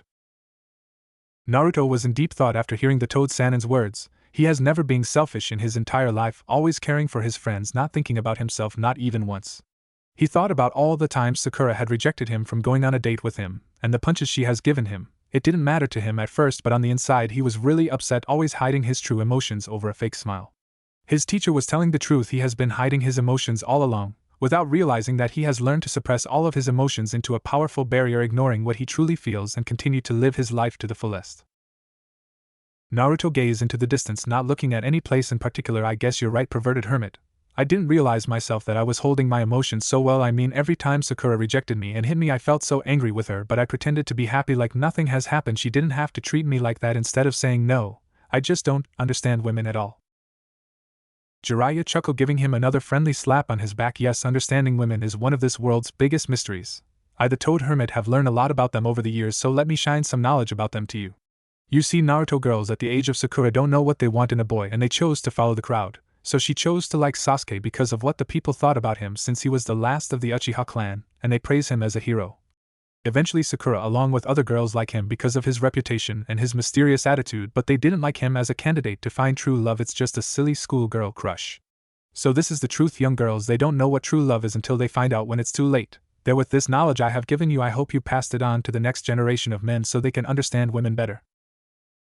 Naruto was impressed at the Toad Sannin's words. It really makes sense. His eyes widened in realization. No way, perverted hermit, are you saying that Sakura doesn't love Sasuke? A hidden spark of hope was reflected in his cerulean eyes. Well, judging at the way she used to admire him and looked at him, in my personal opinion, yes. What Sakura had for Sasuke was just a crush. Eventually she didn't realize it, that it turned into an empty obsession. She's too blind to realize the truth. The blonde nodded. If it's truth what the perverted hermit says, then I hope Sakura realizes the truth soon. I guess what you say makes sense. Everyone in the village respects Sasuke and looked at him like he was all high and mighty, so it never surprised me why all the girls in the academy were after him, including Sakura. He chuckled a little. After this I think I feel a little better, thanks, perverted hermit. The Toad Sannin sighed. Naruto, would it kill you to call me sensei or Jiraiya sensei? Any of those, but not that one. Naruto gave him his fox grin. Nope, I think perverted hermit suits you better. You really are one. Jiraiya's sweat dropped, but he smiled. Looks like he's getting back to normal, but he will need time to heal his mind and his heart. By the way, Naruto, about Sakura, I don't think she hates you like you say. Naruto was shocked at his comment. How can you say that after everything I told her? She must hate me with all the anger in the world. Of course she hates me a lot. Listen to me, Naruto, I believe Sakura has realized her mistake at the things she told you at the hospital, which lead you to unleash your anger on her. It might take her some time to finally realize that she did the wrong thing in hurting you like she did. For all we know, she might be regretting what she did to you as we speak. So what are you saying? That Sakura is not angry with me for snapping at her the way I did? I find it impossible to believe. Believe me then, I think Sakura is hurt because she finally understood that what she said to you was a horrible mistake, and it was completely uncalled for. Naruto, I know that you are very hurt because of this, but I am certain that Sakura is very hurt too, just like you. Naruto was at a loss of words. He gazed at the Toad Sannin with a pure disbelief look in his eyes. I just can't believe it. She's hurt too. Perverted hermit, how could you know? I really want to believe you and all, but I don't know if it's the truth. Jiraiya stood quiet for a moment. He felt like opening an old wound from a very long time. I know it's true because the same thing happened to me a long time ago. What do you mean? Asked the blonde in confusion, not knowing what he was talking about. Jiraiya sighed, turning his gaze to the trees ahead. A long time ago, back when me and Tsunade were jonins. It happened a month after Dan died. His eyes softened, remembering the day. Dan, I think I heard that name before. Shizen-san told me about him. Wasn't he Granny's boyfriend or something? Yes, he was. Anyway, we both went to one of the village taverns to have a couple of drinks of sake. Tsunade had too much to drink, and she was obviously drunk. I, on the other hand, wasn't so drunk, and I heard her sobbing, telling me about her life, how sorry she was. The point is that she started saying how much better Dan was compared to me, that he was the perfect man and I was a total loser that wasn't worth any woman's time, and that's when I snapped at her because of the influence of the alcohol in me. Naruto gasped hearing that, but he was more shocked when he noticed the look of sadness in his eyes. He could tell that he was really hurt the same way as himself. No words escaped from his mouth. He only waited for his teacher to continue telling the story. I was very angry with her. I shouted at her and insulted her. I caused a scene at the tavern at the inn. You have to take me away, but I will never forget the few words I remember from that day, that to this very day I regret, saying them to her over and over again. Naruto watched in shock, seeing that a few tears escaped from the Toad Sannin's eyes. I told her that she's destined to have all of her loved ones to die because of the Hokage's necklace, and she deserves it for all the time she has rejected me and treated me like crap. I told her that I wasn't going to die since I wasn't one of her loved ones. With the way she treats me, I was such a fool. When the ANBU took me outside of the tavern, they were going to take me to an ANBU prison cell for disturbing the peace. All of a sudden Tsunade comes running to me, her face full of tears, and you will be surprised what she told me. What did she told you? Asked the shocked Naruto, who was giving all of his attention to the story. Jiraiya dried the few tears that fall from his eyes. She told me that I was one of her loved ones because I was her most precious person in the entire world, and she will never forgive herself and something happens to me. After that she threw up and passed out. One of the ANBU took her to her home. I knew she was telling the truth. I mean, drunken people never lies. So you see, Naruto, even if she was drunk, Tsunade realized her mistake and the hurt it caused me. I also know my mistake and the hurt it caused to her on that day. Naruto stood quiet, shocked at the story he just heard. A few tears fall from his face, realizing that his teacher has also felt his pain. He wondered if Sakura was feeling the same way. Perverted hermit, I'm sorry you feel this way because of me. You have to remember that horrible day. I'm sorry. No, Naruto, don't blame yourself. It's not your fault. I haven't forgotten about that day and I will never will. Tsunade, on the other hand, doesn't remember a thing because she was too drunk on that day to remember anything. Things weren't so bad. I was bailed out from the ANBU prison thanks to Sarutobi-sensei though. I have no idea that you have experienced something so horrible. I'm really sorry, Naruto said while looking at the ground. Well, that was actually the second most horrible thing that has happened to me. The most horrible thing that has happened to me is when I tried to peek at Tsunade when she was in the hot bath. She beat the living hell out of me. I had almost every bone in my body broken, and I thought I was going to die. Of course, I had to stay in the hospital for 3 months to recover. That was one hell of an experience I was never going to forget ever. Naruto gulped in horror, thinking about Tsunade beating his teacher like she was murdering him. For a moment he thought if the same thing happened, if it was him the one who peeked at Sakura when she was at the hot baths. He trembled in fear, thinking the horrible punishment the pink-haired Kunoichi would give him. He tried to erase the fearful thought from his system. Jiraiya finally got up from the rock. Well, we better get going. We have already wasted time. Let's go, Naruto. He nodded while getting up from the rock and they continued traveling. The Toad Sannin gazed at him, and he could see that he had a small smile on his face. It seems he was feeling a little better, but it will take more time for him to be healed from his hurtful experience. Naruto, one more thing. What is it? About Sakura. Do you still love her? Naruto was surprised. He wasn't expecting to hear this. He remained quiet and thought about everything Sakura has done to him. No matter what he do, he couldn't get her out of his mind. It was like she had him wrap around her finger. He was never good at lying, so he will be honest as he has been in his entire life. He looked back at his teacher with nod. I guess I still do. I know it sounds crazy after everything she has done to me, even if it's hopeless. Now wait a minute, I thought it was your way of the ninja to never give up, so why do you sound like you just did? I never give up, perverted hermit. I only think that Sakura will never like me like that. I don't have an answer to that one. The only advice I can give you is to give it some time. Who knows, after 5 years Sakura might be interested in you like that. The blonde ninja chuckled at his comment. Yeah, right, that will never happen. Sakura will never love me. That will be wishful thinking from my part. Like I said, give it some time because it's just like they say, only time will tell. That's nice, I guess I will give it a try. Thanks, perverted hermit. It's sensei or Jiraiya sensei, the Toad Sannin said with frown. Whatever you say, perverted hermit, Naruto said with his fox grin. Brat, he muttered. They continued traveling while Naruto was in deep thought. I wonder, will I be able to face Sakura ever again? Konoha training field. Tsunade and Sakura were walking, heading to one of the training fields. Shizen and Taten was also with them. Today was Sakura's first day in training with the Hokage, and she was going to make sure she did her best to prove herself to the female Hokage to be a worthy candidate as her student. Tsunade gave a quick glance at the pink-haired genin and smirked. She could tell she has changed so much in the last couple of days. Her determination to become Naruto's friend once again has transformed her into a new and improved Sakura. She was really impressed when she told her that Sasuke has escaped from prison thanks to Kabuto. He was obviously with Orochimaru by now, expecting that Sakura will break down and cry her heart out, but that's not what happened. When Sakura found out about Sasuke, she stood calm and she snorted like she didn't care for the Uchiha anymore. At this, Tsunade was proud. It seems she has truly changed to a better person. They reached the middle of the training field while Shizen and the pet pig were in a safe distance. Knowing this training was going to get ugly, Tsunade gazed at the pink-haired Kunoichi. The determination in her jade eyes was even stronger than the determination Naruto usually shows in his eyes. She couldn't help it. She was still upset with Sakura after what she did to the poor blonde back at the hospital. As much as she wanted to beat her to death, she couldn't. She did promise her to train her as her apprentice, but she's still going to enjoy the training a lot. She couldn't live with herself to kill her. Every time she looked at her, it reminded her so much of how she used to be when she was Sakura's age, how foolish she was and immature, and all the mistakes she made in her life.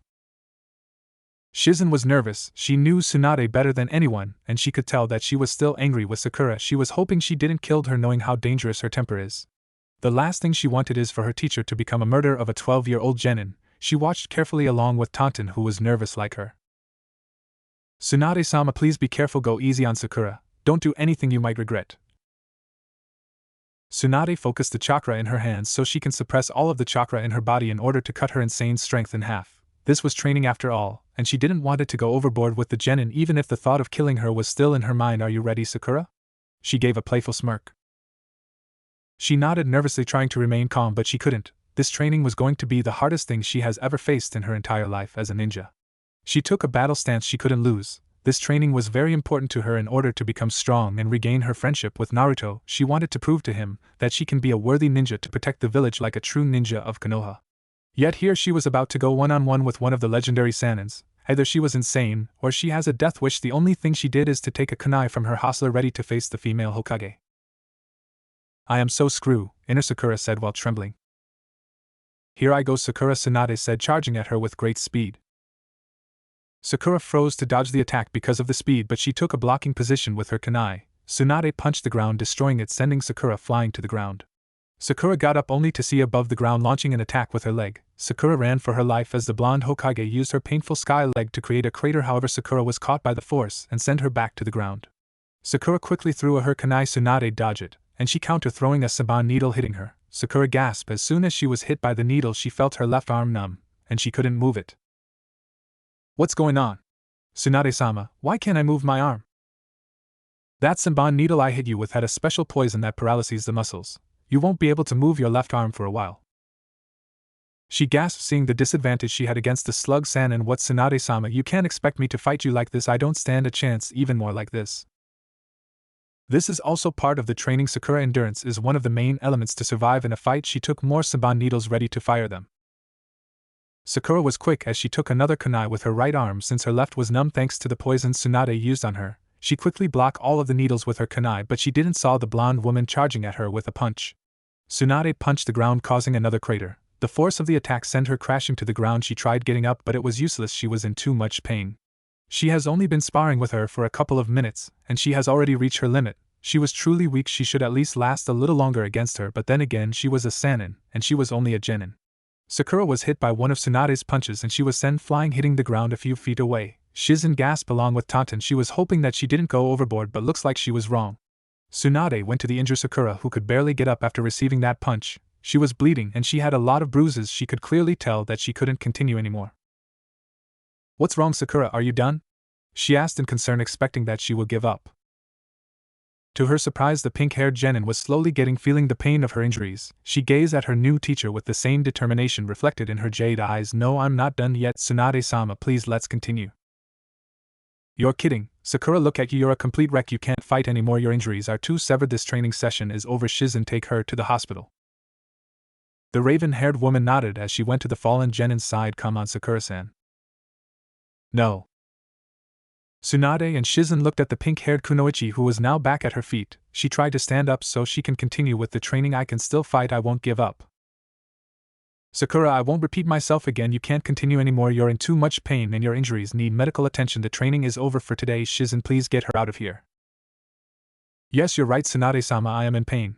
But this pain is nothing compared to the pain I inflicted on Naruto, all of the rejection I have given him, and the times I have hit him, I have broken his heart so many times. That pain is worse than this pain I'm feeling right now. I realize now the great pain I have given Naruto in his entire life, and I truly regret everything I have done to him. I deserve this pain and more, and right now I want to become strong so I can be worthy of the title of a Konoha ninja. I want to show Naruto that I can become a strong ninja. I want to redeem myself to him, and someday I wish to be his friend once again and his forgiveness. I had no right to hurt him so badly like the way I did. He was always being kind to me and he was only trying to be my friend.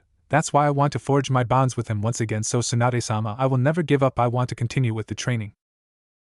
Shizen was shocked, but she felt happy at Sakura's words while Tsunade was smiling at her apprentice. So she has already realized the hurt she has put Naruto through because of her childish attitude.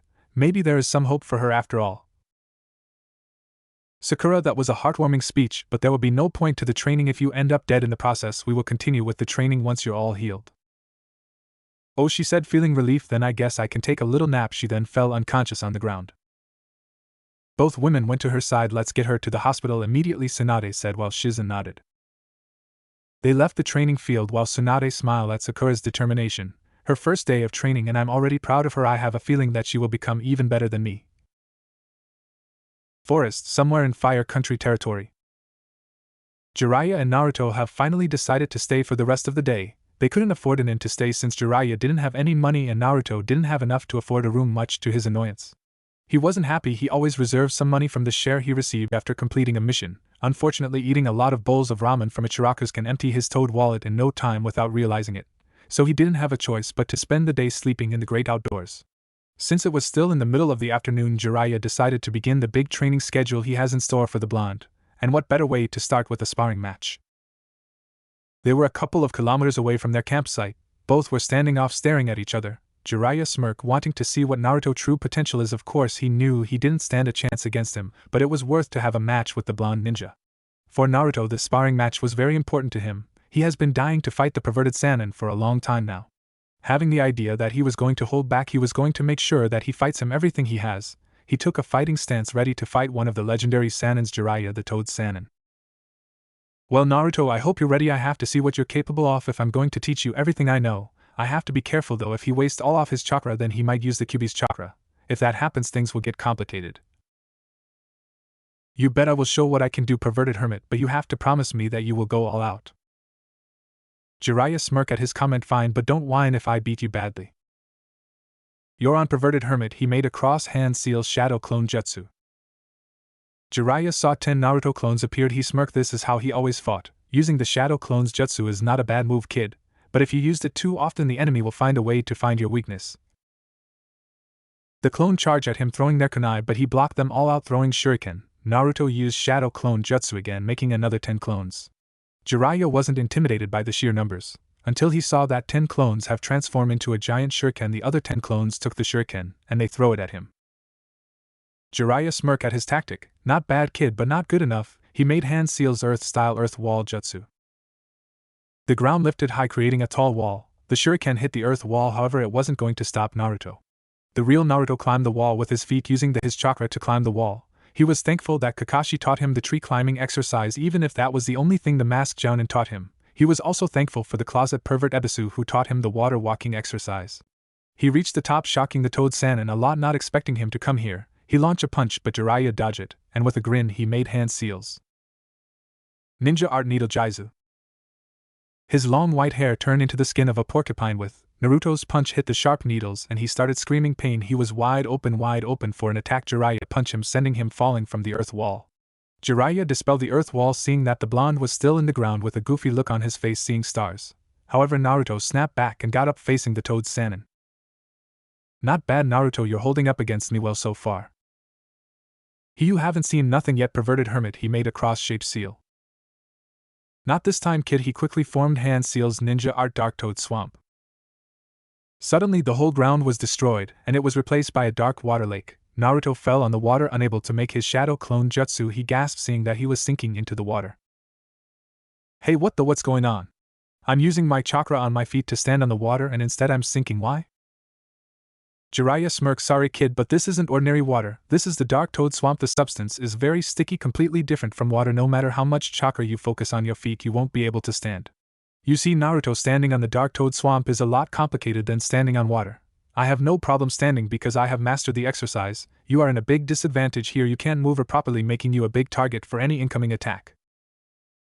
Damn it, Naruto growled. He's right, no matter the amount of chakra I focus on my feet, I'm still sinking. Damn, I can't lose. He was snapped from his thinking as he was hit by a couple of shuriken. Thanks to Jiraiya, he vanished, replaced by a wooden long. A substitution jutsu? He was able to perform one with the Dark Toad Swamp. Not bad. So where is he? He finally spotted him a few feet away, trying to stand on the dark swamp. He grinned. It's hopeless if he can't move freely, he can't get close to me. Looks like this match is almost over. Damn it, I have to find a way to get close to him so I can finish this, but how? That's it. He made a cross-hand seal shadow clone jutsu. This time he made 2 clones, and they were also sinking into the dark swamp. What is he doing? The shadow clones can't stand on the swamp either, he's only wasting chakra. Naruto, just give up. You can't get close to me without sinking into the swamp. This match is over. The blonde ninja gave him his fox grin. I thought you knew me better than that, perverted hermit. I never give up, I will beat you.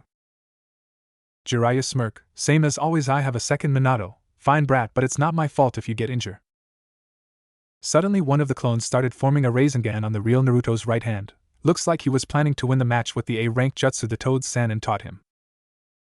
Rasengan, fine by me. Jiraiya grinned as he formed a Rasengan on his left hand. That's great, Naruto, that you formed a Rasengan, but how are you going to get close to? He trailed off as his eyes widened at the sight.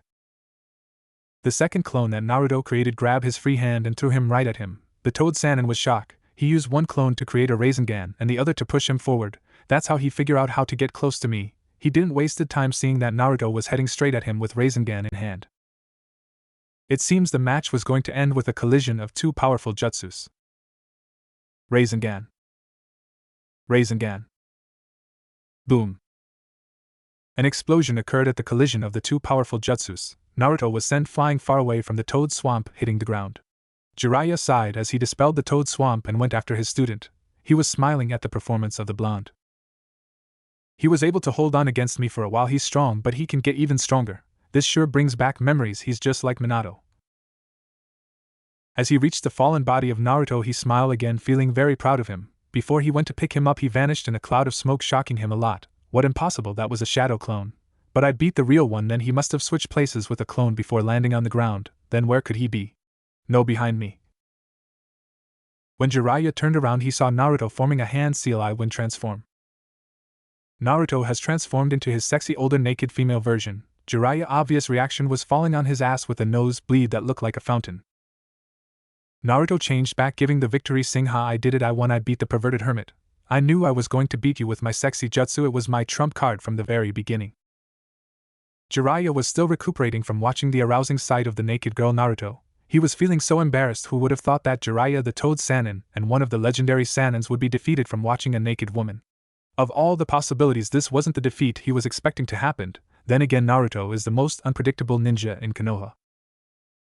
Damn brat, how could I lose like this? I will get even with him for this. At least I know one thing for sure, Minato would have never used the sexy jutsu to beat me. I know it very well. What would he think of me if he was alive?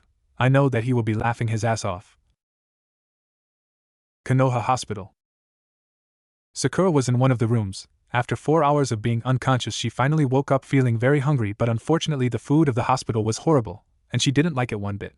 She was thankful that Ino and Hinata came to visit her, since the rest of the rookie were still ignoring her and didn't care if she was injured. She asked them to bring her some food, and here she was waiting for them to arrive. She felt terrible that no one else came to visit her. There was nothing she could do. She deserved it for treating Naruto badly, not to mention slapping him twice, followed by a rejection speech for hurting the Uchiha traitor, which he has escaped and left the village again.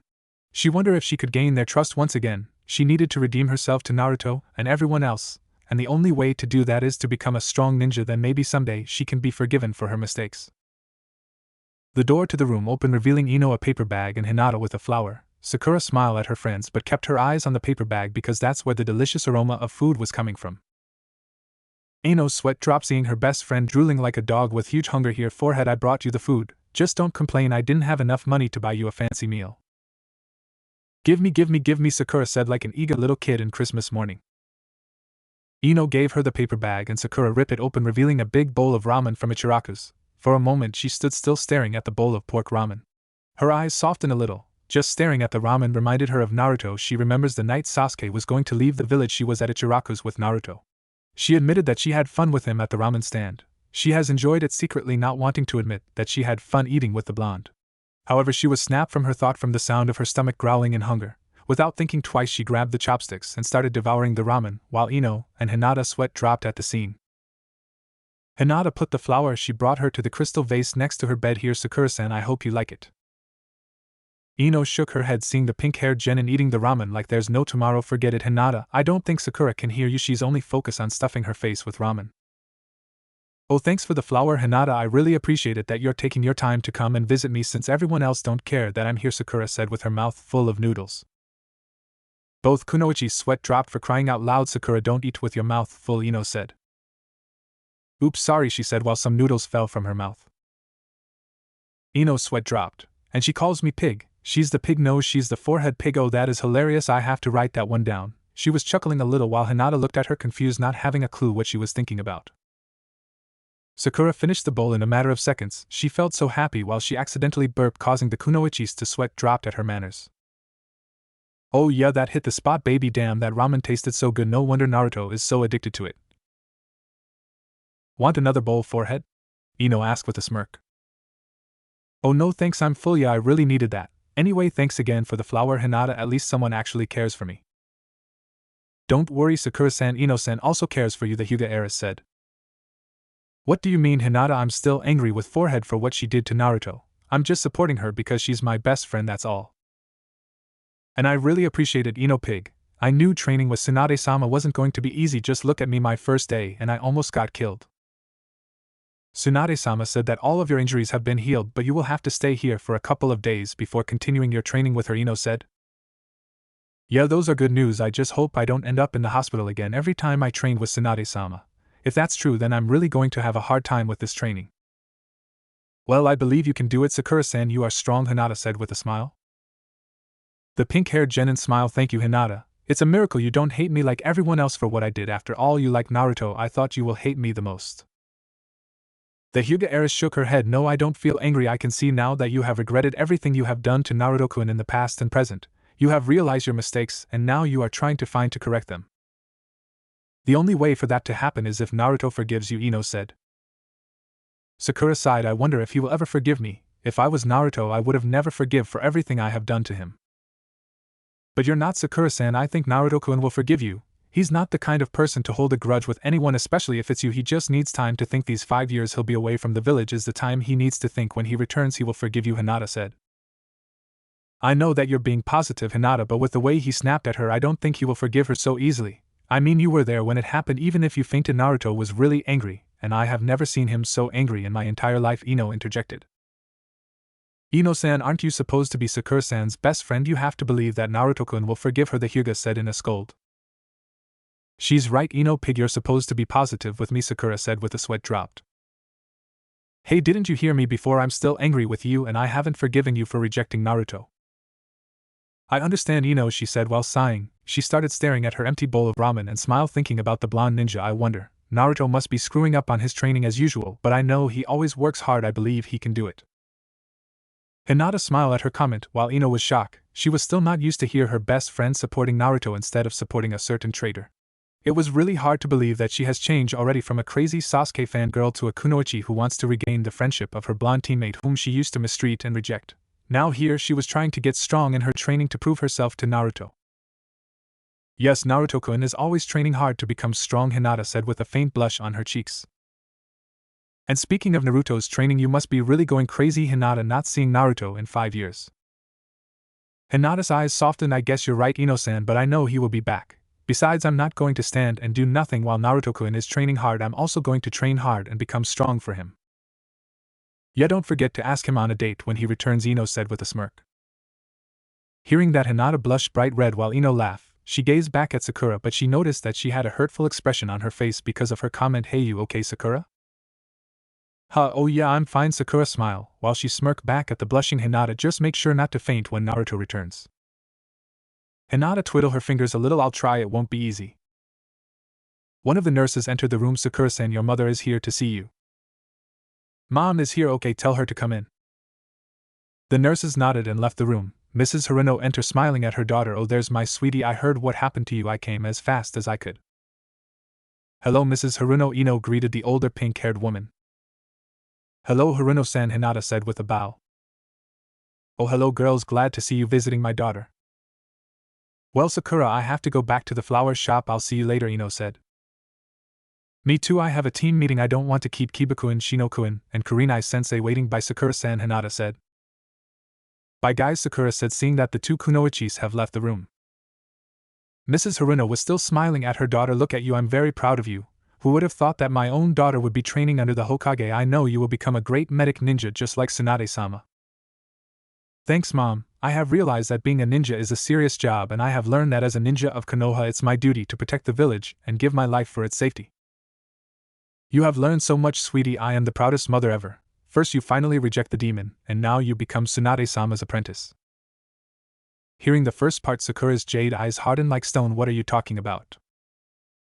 You know, sweetie, everyone in the village knows it. I'm very proud that you put that demon in his place for hurting the last member of the great Uchiha clan. I can't believe the council won't take action and execute him. He is nothing but a threat to the village. He should be dead since he was born. Sakura has finally had it. She knew very well who her mother was talking about. Ever since she was little, her mother kept telling her to stay away from Naruto, that he was nothing but a demon and he was evil, although she doesn't know why they called him demon. I wish that demon finally dies, Mrs. Haruno said proudly while her daughter was glaring at her with a pissed-off look. Mother, shut up.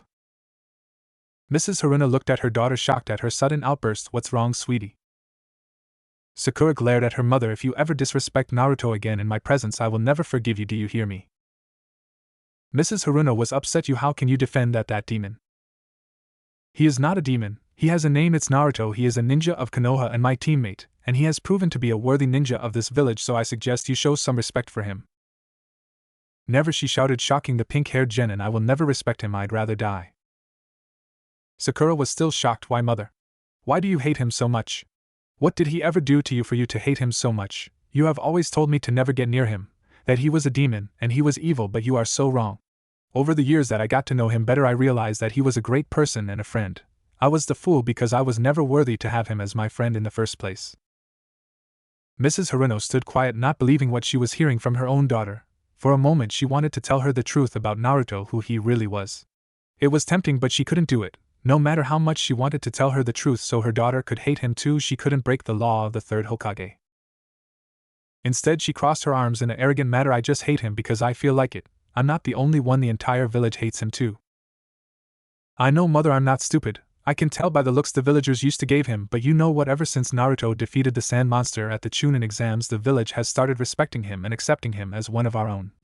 Oh, that's right, I almost forgot to tell you that sand monster was about to kill me, and you will be surprised who was the person that saved me from the monster. It was Naruto, the demon you despise. Mrs. Haruno's eyes widened. What, that impossible? He saved you? But no, it's not true. It wasn't him, it was Sasuke. You told me so. Oh please, mother, I lied. I was in denial to accept the fact that it was really Naruto the one who saved me, and I was such a fool to believe that. I hate that Uchiha so much. What, you hate Sasuke? It can't be. Why? You told me you loved him, the older Haruno said, shocked at her daughter's comment. Sakura snorted. Oh please, mother, Sasuke could give shit about me. I hate myself for being too stubborn and not realizing soon that he never cared for me in the first place. He is nothing to me but a traitor. The one person who has truly cared for me like a friend, and maybe more than one, was Naruto, and rejected him so badly. Mrs. Haruno growled in anger. What about him? He has rejected you too. I heard about the horrible things he said to you, and yet you defend him like nothing has happened. I deserve it, mother, Sakura admitted with a hint of guilt. After everything I have done to him, and every single word he said to me was true, every single one. I'm going to become the best medic ninja in the village. I will surpass Tsunade-sama. I will also gain Naruto's trust, and he will be my friend if it's the last thing I'll do. Mrs. Haruno was shocked. So that's it, you're doing all of this because of him? Yes, mother, I am. I want his acknowledgement, to see me as a strong ninja, and his friendship, and maybe, just maybe, she whispered something but her mother couldn't hear it. I can't believe you're doing this because of him. He is not worthy, Sakura. He is worthy, mother, and much more. I have finally realized that a little too late, and now I'm paying the price with guilt and loneliness. A few tears escaped from her eyes. Sakura, please, mother, leave. I need rest. The older Haruno nodded and left the room. She was still upset. Sakura, if you knew the truth, that demon is the reason why your father is dead. Sakura sighed as she lay on the hospital bed. She was feeling upset for her mother to feel so much hatred towards the blonde ninja along with the village.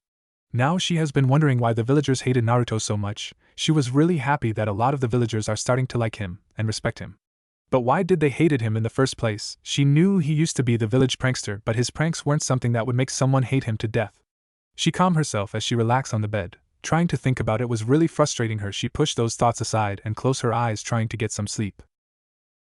Naruto was in a dark room. Everywhere he looked there was nothing but darkness until he saw a familiar figure in the distance.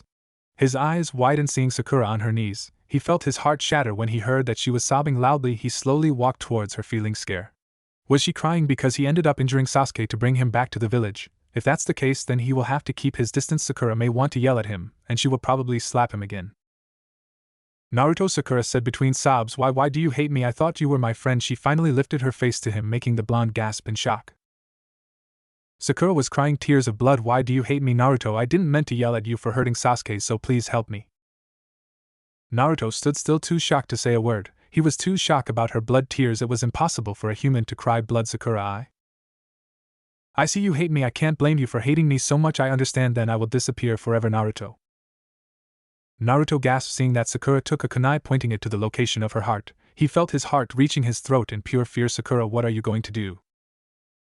Since you hate me, Naruto, I will make you happy by disappearing from your life forever. Goodbye, Naruto. She lifted the kunai, ready to pierce her heart. Naruto ran to her, scared for the well-being of the pink-haired genin. And oh, Sakura, stop.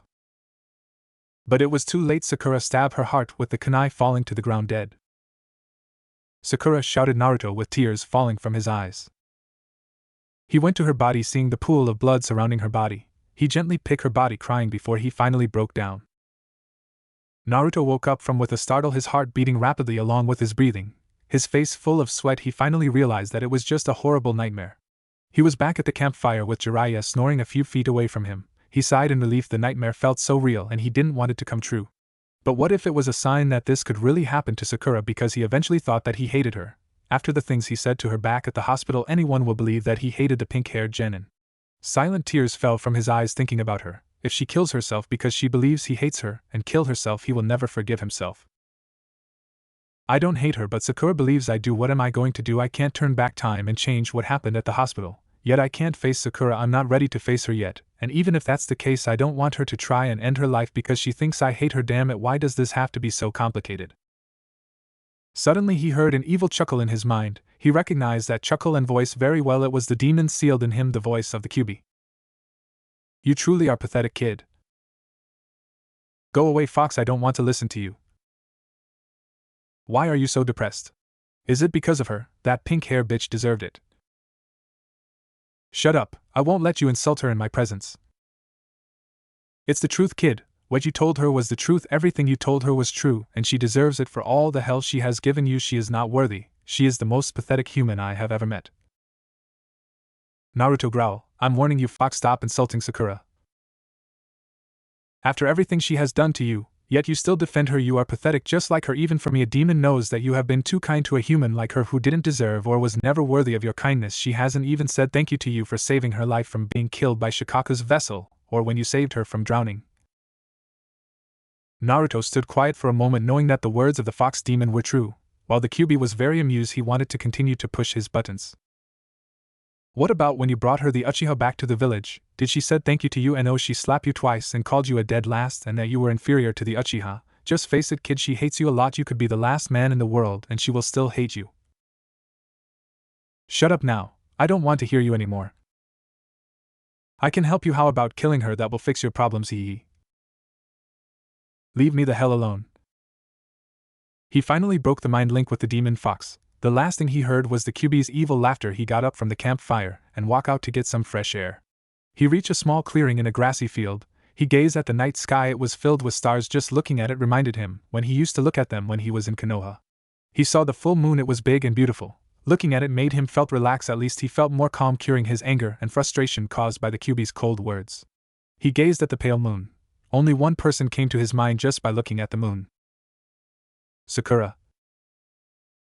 Only thinking about the pink-haired Kunoichi, he really missed her, even if he couldn't forget her harsh words from back at the hospital. I don't want to listen to you. I asked you to do one simple thing and you screwed it up. Can't you do anything right? You really are a dead last. No matter what you do, Sasuke-kun will always be better than you. He's superior, and you're inferior. He will always be above you. A couple of tears escaped from his eyes as he put his left hand where his heart is, feeling the painful blow of her words. Next time I won't ask for any favors from you, Naruto, because you will always screw up, some friend you turn out to be. He let his tears fall while gazing at the full moon, trying to ease his pain. Konoha Hospital.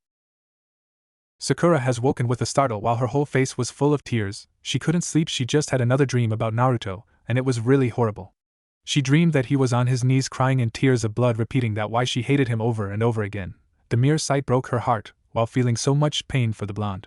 The nightmare became worse when Naruto picked a kunai and stabbed his heart. He told her that his life had no meaning if she wasn't his friend. There was no point in becoming Hokage if he didn't have her friendship. She ran to him quickly, but it was too late. He was dead, his body covered by a pool of his own blood. She dried her tears while gazing at the window, seeing the full moon shining bright, or tears fall from her jade eyes, remembering Naruto's cold words from the hospital. I am so sick of your screw, Konoha. As long as I have Sasuke attitude, you are weak, useless, nothing but a burden to the team. The real dead last is you. Everyone on the team knows it, even Kakashi-sensei knows it. Everyone in this room knows very well that the real reason you became a ninja is so you could be with your precious Sasuke-kun and not so you could serve your village like a proud ninja of Konoha. She closed her eyes as more tears fell, and she opened them again, looking at the big moon. You will never become a strong ninja because the only thing you care about in this village is him. You could give shit about me. Let's face the facts here. Sasuke could be right here and I could lying next to you dying, and you would just let me to die. I really like you, Sakura. I would do anything for you. I would sold my soul just to see you smile. I didn't care if you will never like me back. The only thing that matters to me more than my dream of becoming Hokage is your happiness. I finally realize that you're not worthy of my attention. Haruno Sakura, I hate you. Naruto, she thought while more tears escaped from her jade eyes. How foolish and pathetic I was with you. I don't deserve your forgiveness, but at least I can do is try for you. I must. She gazed at the full moon with a sad smile, thinking about him. He must really hate me. She must really hate me, thought Naruto while gazing at the moon, his face full of tears. I don't deserve your forgiveness, Sakura. I understand if you don't want to see me or hear from me ever again. With one final gaze at the full moon, Naruto finally left, heading back to the campfire, while Sakura went back to sleep, trying to get some rest, hoping that this time she didn't dream another nightmare about the blonde. Both of them are hurt, their hearts broken into pieces for their sudden outburst of anger and frustration to one another without doing it on purpose. The only question they could ask themselves is, will they be able to form their bond of friendship once again? Time skip, 3 months later, somewhere in Lighting Country territory. Naruto and Jiraiya were traveling the high road of the Lighting Country. The Lighting Country was well known for having lots of mountains, meaning that the traveling includes climbing peaks. Naruto and Jiraiya have been traveling non-stop along with climbing a few peaks. Naruto was exhausted, but he knew this was part of the training. He couldn't let this get to him. Over the past months, the training with the Toad Sannin was no walk in the park. He was still being beaten badly when they were in one of their sparring matches, but slowly he was progressing in the training. He found out that his element affinity is wind, making him suitable to perform wind element jutsus. Jiraiya has been putting him in molding chakra exercises a lot, in a point that will completely annoy him till no end. Another thing that annoyed him was the fact that they were sleeping too often in the outdoors. He missed sleeping in a bed from an inn now and then, and it was for the same reason as always. Jiraiya didn't have any money because he was always wasting it on women and sake. They were lucky enough to fight against a couple of weak missing neens, earning some money for their capture. At least they were worth for something. They managed to stay in a few inns, but the money was spent rather quickly thanks to the Toad Sannin for wasting it on women and sake. Needless to say that Naruto was satisfied with how the training was going. He was expecting that Jiraiya will be wasting his time trying to do his so-called research, but he was wrong. The Toad Sannin was focusing on his training more than his peeping research, which shocked the blonde a lot. Now he was struggling in walking a long hill with the Sannin. Now he knew why he chose to travel to the Lighting Country. Walking hills up and down was a good resource for exercise. It was all part of the training, so he didn't complain. Over the months he decided to only focus on his training and not to think about how much he missed Konoha. His friends from the rookie, he really missed them except for a certain pink-haired genin. He didn't want it to think of her. As far as he was concerned, he wanted to forget the fact that he knows a kunoichi by the name of Haruno Sakura. Right now the only thing that matters to him is getting strong and continue to fight for his lifelong dream. Even he really wanted to forget her, he couldn't. He admitted that he missed her too. Even after everything she has done to him, he still cared for him. He erased those thoughts and focused on walking the hill. His training was more important than thinking about the past with the pink-haired kunoichi. Jiraiya took a glance at his blonde student and smiled. He has been slowly progressing in the training even if he was still a long way to go, he could that little by little he was getting stronger. Another thing he was glad about is the fact that he was acting like his normal self again, which was good. Of course things weren't so good with him. During the 3 months they have been traveling, Naruto entered into a depressed state whenever the name of Sakura was mentioned to him. He couldn't blame him, he was still hurt for what happened back at Konoha Hospital. Hopefully the training will help him forget the heartbreaking incident. He did make one important mental note, to never mention Sakura's name again or his student will go to his depressed mode. He sighed happily as he continued to walk the hill with Naruto. It's been a while since he has come to the lighting country. They were almost to their destination for their next training exercise. After 10 minutes they have finally walked all the way to the top of the hill. They were now in a small valley. There was a large waterfall, a small forest, and another waterfall a few kilometers from their current location. He smiled, gazing in the distance at the direction where the other waterfall was. He smiled while having a perverted dream. This place sure brings back memories. I'm sure that women still come to the other waterfall to bathe. Yes, research material. He cleared his throat. All right, Naruto, drop your bags. We have finally arrived. Take a short rest. Naruto sighed in relief as he put down his backpack and lied down on the ground, feeling tired from all of the non-stop walking. He panted, about time, pervy hermit, we've been traveling for days without taking a rest or staying the night on inn. A vein pop on the Toad Sannin's forehead. What do you call me, Naruto? I called you pervy hermit. I figure that calling you perverted hermit is too long to say, so I decided to call you from now on pervy hermit or pervy sage, whichever you prefer. Jiraiya's sweat dropped. I would like if you call me sensei or Jiraiya sensei, anything but those two. Nah, those two suits you fine. If you don't want to choose, I will choose it for you, pervy hermit. He made his fox grin, while the Toad Sannin was sweat dropping at his comment. Impudent brat, is that any way to treat your teacher, the man who's going to make you strong? Hey, it's not my fault that you're a pervert. If you stop being one, then I will properly call you sensei. Heh, fat chance brat, that's not going to happen. I am a super pervert, he said proudly. Fine, then I will keep on calling you pervy hermit. He crossed his arms. Sometimes he can be quite a smartass. So pervy hermit, what's going to be today? Are you going to teach me a new powerful jutsu more powerful than Rasengan, or are we going to have another sparring match? Because this time I'm ready. I will beat you without using the sexy jutsu. Well, since your usual cherry mood, I will tell you, today we're going to have a chakra control exercise. What, not that again? Naruto fell down anime style, and immediately got back up. Oh come on pervy hermit, we've been doing a lot of those exercises lately. I am so sick of it. The Toad Sannin sighed. Naruto, you very well know that your chakra control is terrible, and it's important that you practice the chakra control exercise known as meditating more frequently than other ninjas. The blonde sighed. Great, and I got my hopes up that you were going to teach me a powerful jutsu. And how can I teach you a new jutsu when you don't have the proper chakra control to perform that jutsu? Patience is one of the keys to success, and you have to learn to have it. Naruto finally gave up. He knew he wasn't going to get out of this one. Fine, let's get this over with. He went to the ground and crossed his legs, ready to start with the meditation. Hold it, Naruto. Today we're going to have a new type of meditating, one that you will find it quite challenging. That got the blonde ninja's attention. What do you mean, a new type of meditating? There is a reason why I chose this location to have the exercise, Naruto. Aside from watching the girls bathe in the other waterfall, this is the place where I used to meditate. The waterfall is a key element to the meditating exercise you're going to be doing, Naruto. You'll be meditating under the waterfall. Naruto's sweat dropped. That's it, meditating under a waterfall, and you said it was going to challenging. You're right. I'll have this exercise mastered in no time. Jiraiya smirked. All right, if you say so. Now let me show you. How are you going to be standing in the waterfall? He bit his thumb, making some blood appear and formed some hand seals, summoning jutsu. Poof.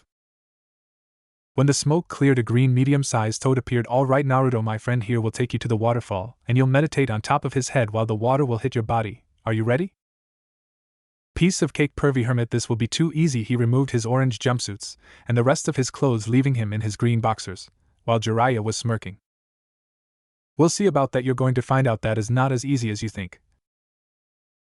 Naruto got on top of the head of the toad. The toad swam all the way to the waterfall, and even before he got in his meditating position, the water hit his body, and his reaction was unexpected. That's freaking. He fell from the toad and hit the lake. Ids, damn it. The toad caught him and brought him back to Jiraiya. It's not going to be so easy, Naruto. I guess I forgot to tell you that the water temperature in these parts is a little low. Naruto was shivering from being in the cold water. Only a little. Are you crazy? You want me to meditate while my body is being hit by cold water? That's impossible. Believe it or not, but the cold water will help you concentrate and focusing your chakra. I know it's cold, but once you get used to it, you'll be fine. Look, pervy hermit, that water is cold, ice cold. The second the water hits my body, it feels horrible, like my whole body is being hit by a dozen needles. It's impossible to meditate while having so much cold water hitting your body. The toad-san inside. Fine, Naruto, I will show you so you get the idea. All right, he but his thumb making hand seals with his blood summoning jutsu. Poof. Another toad appeared in the same size as the green one, but it was colored bright yellow. Jiraiya took off his coal and fish net until he was shirtless. He got on top of the head of the toad. Now watch closely. Naruto watched as the toad headed to the waterfall, and his mouth was wide open at the sight before him. Jiraiya was meditating and the cold water was hitting his body, but he was acting normal like it was nothing. Jiraiya stood meditating in the cold water for 10 minutes, and Naruto couldn't still believe what he was seeing. The toad brought him back while the blonde was still shocked at what he just saw. You see, that's how you do it. How do you do it? You were just standing there with the cold water hitting you and you didn't even reacted.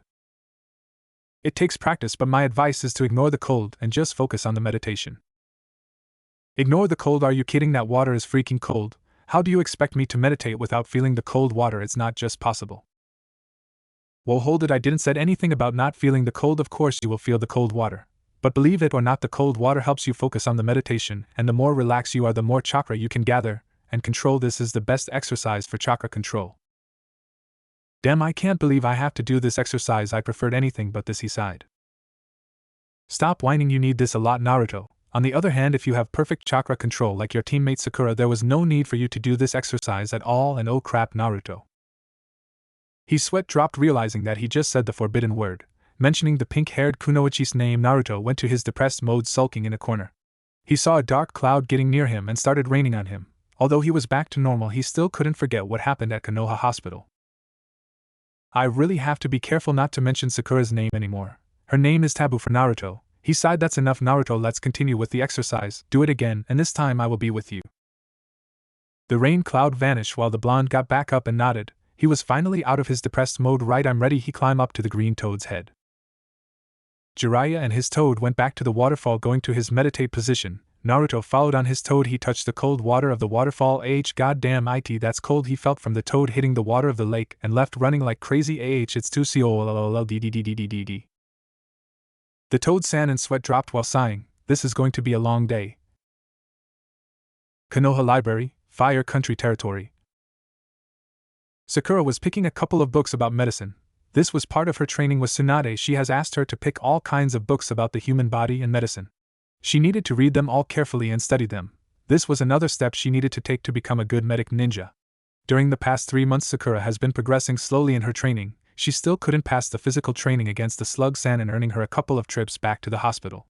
Tsunade decided to give her other training exercises like medical ninjutsu training. Thanks to her perfect chakra control, she has passed that part with flying colors. She has healed all of the animals Tsunade has given her. She was very impressed with her talent, thinking that she was a second Shizen. Going to the library was another exercise to feed her knowledge about medicine. Another exercise, she was now working part-time at the hospital, working as Tsunade's personal assistant. So her schedule is very busy, not giving her enough time to rest, but she didn't care. Tsunade has been very strict with her during training, but she didn't care. She knew this training wasn't easy since her first day of training, but this was necessary for her to become a great medical ninja. She has been focused so much in her training that she has closed herself from the rest of the village. It didn't worry her at all. After all, her friends in the Rookie 9 were still ignoring her. The only genins who were talking to her were Ino and Hinata, which she rarely spent some time with them because of her busy schedule. Today was going to be another busy day for her. After having another session in reading medical books, she was going to work at the hospital. She didn't care how tired she would get from the intense training. As long as she becomes the best medic in the village, it will be all worthy, and also as long as Naruto forgives her and let her be his friend once again. One thing that has bothered her during these past months is her relationship with her mother. Ever since she told her that she wanted to become a strong ninja so that Naruto acknowledged her, she has been constantly ignoring her. Her mother was not happy that she was focusing her training just to regain her friendship with the blonde. At first she was happy that she was training under the Hokage, but now that she knew the real reason behind her determination to the training, she was rather upset with her. Sakura expected that her mother would be proud of her and understand what she's going through, but apparently that was not happening. Instead of praising her because she was taking her training to become a great medic ninja seriously, she was upset because she wanted to be friends once again with the so-called demon brat. Another thing that was bothering her for a while now is why did her mother hate Naruto? Not just her, but the whole village used to hate him with so much hatred. Maybe she will ask Tsunade about it later if she knows something. Once she was done with picking her books, she got seated in one of the tables. She opened the first book about the human body and started reading, trying to get all the information she's reading to her brain. While reading, someone was watching her and went to her. Sakura paused on her reading, noticing that there was someone next to her. She looked up to see Kiba, who was holding a couple of books. He smiled at her, and she was confused since Kiba was one of the few people who has been ignoring her and hate her. "Hey Sakura, how are you doing?" I'm fine, Kiba. I'm busy with reading some of the books that Tsunade-sama has told me to pick." She was rather surprised to see the Inuzuka actually talking to her. "I can see that I'm also picking a few books. They are for my sister about medicine for dogs." "Oh, that's right, Hana-san is a veterinarian. I'm glad you're doing her the favor. Where's Akamaru?" "He's outside, no pets allowed in the library."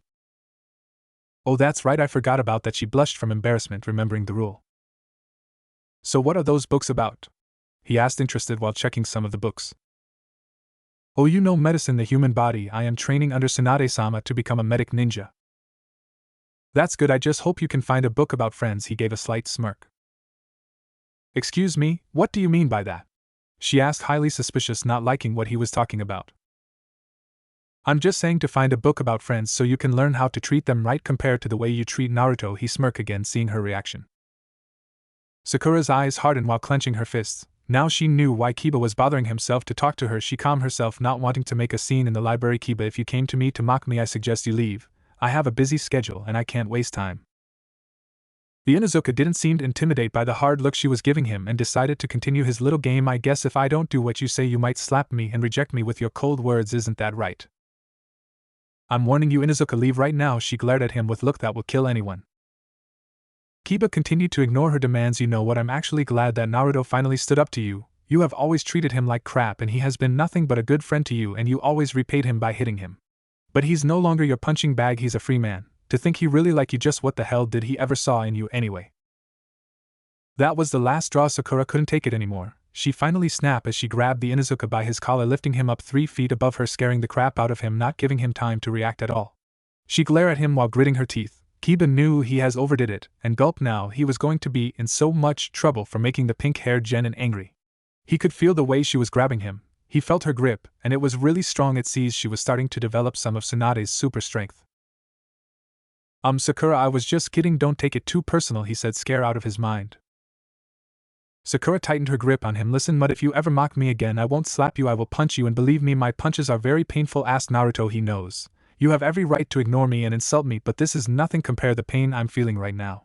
I don't care what you and everyone else thinks of me, I have training to do and a mission to fulfill. So if you want to talk to me, let it be a nice topic. You don't have to remind me of my stupid mistake for being such an immature bitch. Are we clear?" Kiba nodded his head quickly while Sakura let him go. "Now leave and don't bother me again." He picked up his books that he dropped when Sakura lifted him up and left without thinking it twice. Sakura got seated again. While a few tears fell from her face, she dried them, not wanting to cry anymore. No matter what she do, she will always be very emotional. A cry baby, that's what they called her when she was little, along with forehead and billboard brow. "Damn, mud, he didn't have to say those things about me getting a book about friends, arg."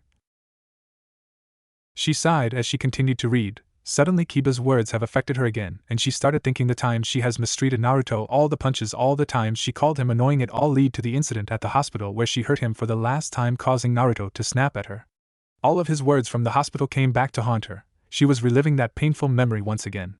Some tears fell from her face again, but she quickly dried them off. She focused back to her book while thinking about the blonde ninja. Valley, light and country territory. Cold. Once again Naruto has fallen to the lake due to the coldness of the water. He couldn't stay still while the waterfall hits his body. He has tried over 20 times and he still couldn't do the meditating exercise. In his opinion, meditating under a cold waterfall was a crazy idea. It was impossible to stay still concentrating on meditation while your body was constantly being hit by cold water, probably reaching zero. But he knew it was possible to do. After all, he saw Jiraiya doing it without yelling how cold the water is. This was another challenge given to him, and he needed to master this exercise no matter what. He wanted to ask the Toad Sannin more tips about the exercise, but he has left and he hasn't returned for hours, which lead him to believe that he was somewhere off doing his research.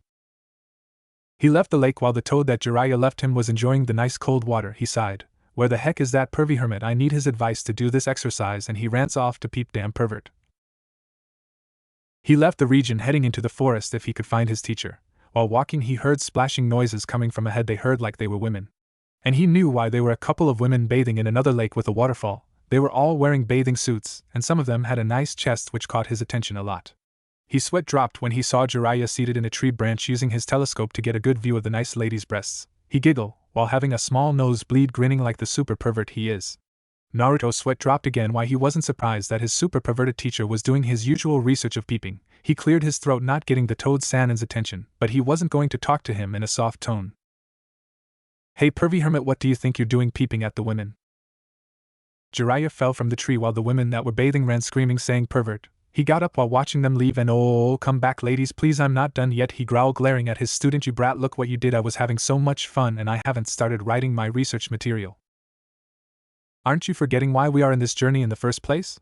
It's because of my training, not so you could peep. You imprudent brat, you know I wasn't doing my research all this time. I went to a town a couple of miles away from here and I bought some food, though you might be hungry, but with the little respect you have for me, I don't think I might give this delicious bowls of ramen for you. He took a couple of paper bags.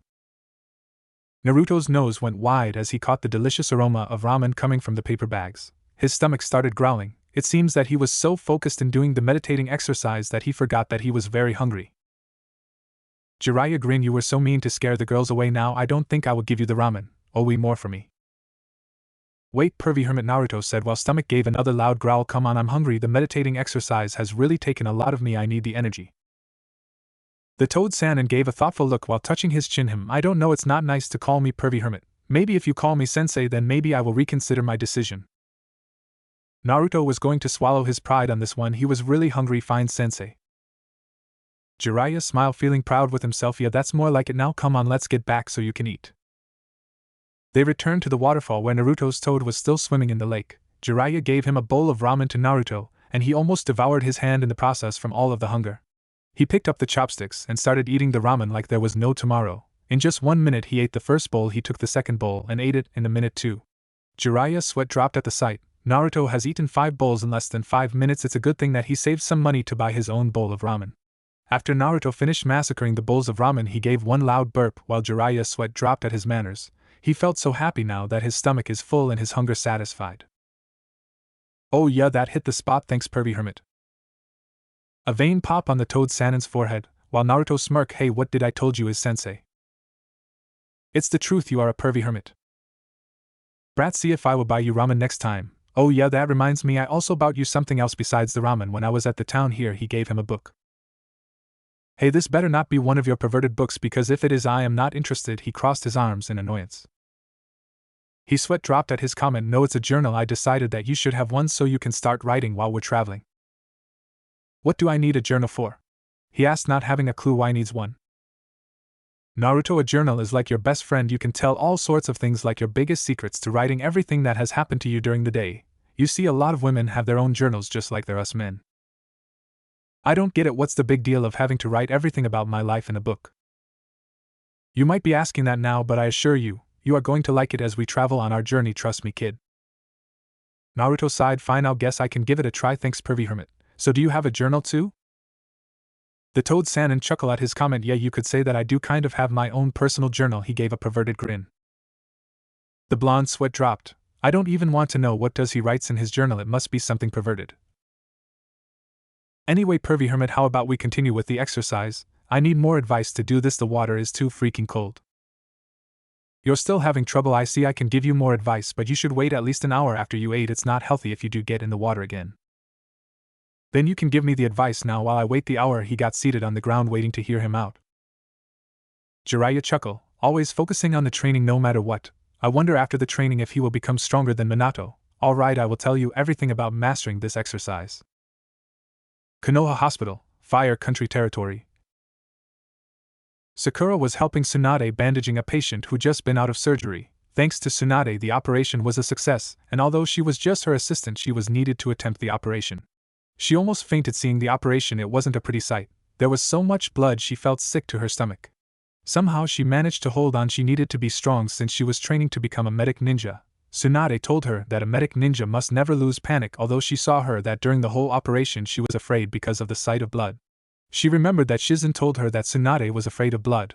It was a little ironic when she thought about it, an excellent medic ninja like Tsunade to be afraid of blood. But she knew it was because of her past when losing her little brother and her boyfriend according to what Shizen told her. Now she was walking the halls with the slug Sanin finishing the operation. She didn't felt comfortable being in the hospital. After all, this is the same place where she rejected Naruto, and he rejected her even worse. She didn't hate him for what he did, she knew it well. She deserved to be called all those things the blonde told her, and they were all true. In truth, she was amazed at how Naruto was able to stand her verbal insults and her punches on him for so long. Any other person would have snapped at her and put her in her place the first time, but not Naruto. But even someone as kind and as selfless as him has a limit. She erased those thoughts from her head. Thinking about that painful memory will only make feel depressed. She followed Tsunade until reaching the reception desk of the building. Well, that will be all for today, Sakura. You did a very good job. I am impressed. Thank you, Tsunade-sama. She bowed while smiling. It really made her happy to receive a compliment from her teacher. I'm going back to the office. I must have a lot of damn paperwork to fill. She went to one of archives and pulled a lot of folders, putting them on the desk. Sakura, I need you to archive all of these medical files in alphabetical order. This is an easy job. You can do this with no problem. Yes, Tsunade-sama. She watched her as she closed the archive. She was about to leave the desk. Tsunade-sama. Yes, she answered, looking back at her student. The pink-haired genin stood quiet, but she needed to ask her. It has been bothering for such a long time, and she wanted to know once and for all. She knew that the Hokage can answer her question. Well, there is something I've been wanting to ask you for a while now. It's about Naruto. What about him? Tsunade needed to be careful not to say anything that might remind her student of the incident in the hospital, or she will have another depressed moment.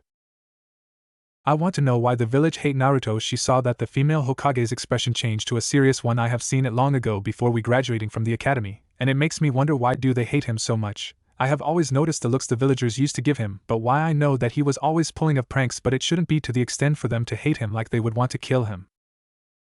Tsunade stood quiet, thinking whether to tell her the truth about the blonde ninja or not. Instead, she opened another archive, taking a couple of medical files, putting them on the desk next to the one she placed before. These medical files are also out of alphabetical order. She left the desk. Wait, Tsunade-sama, please. If you know why, then please tell me. I must know. Tsunade stopped walking without facing her. I think you might find the answer closer than you think. She continued walking until she was out of sight.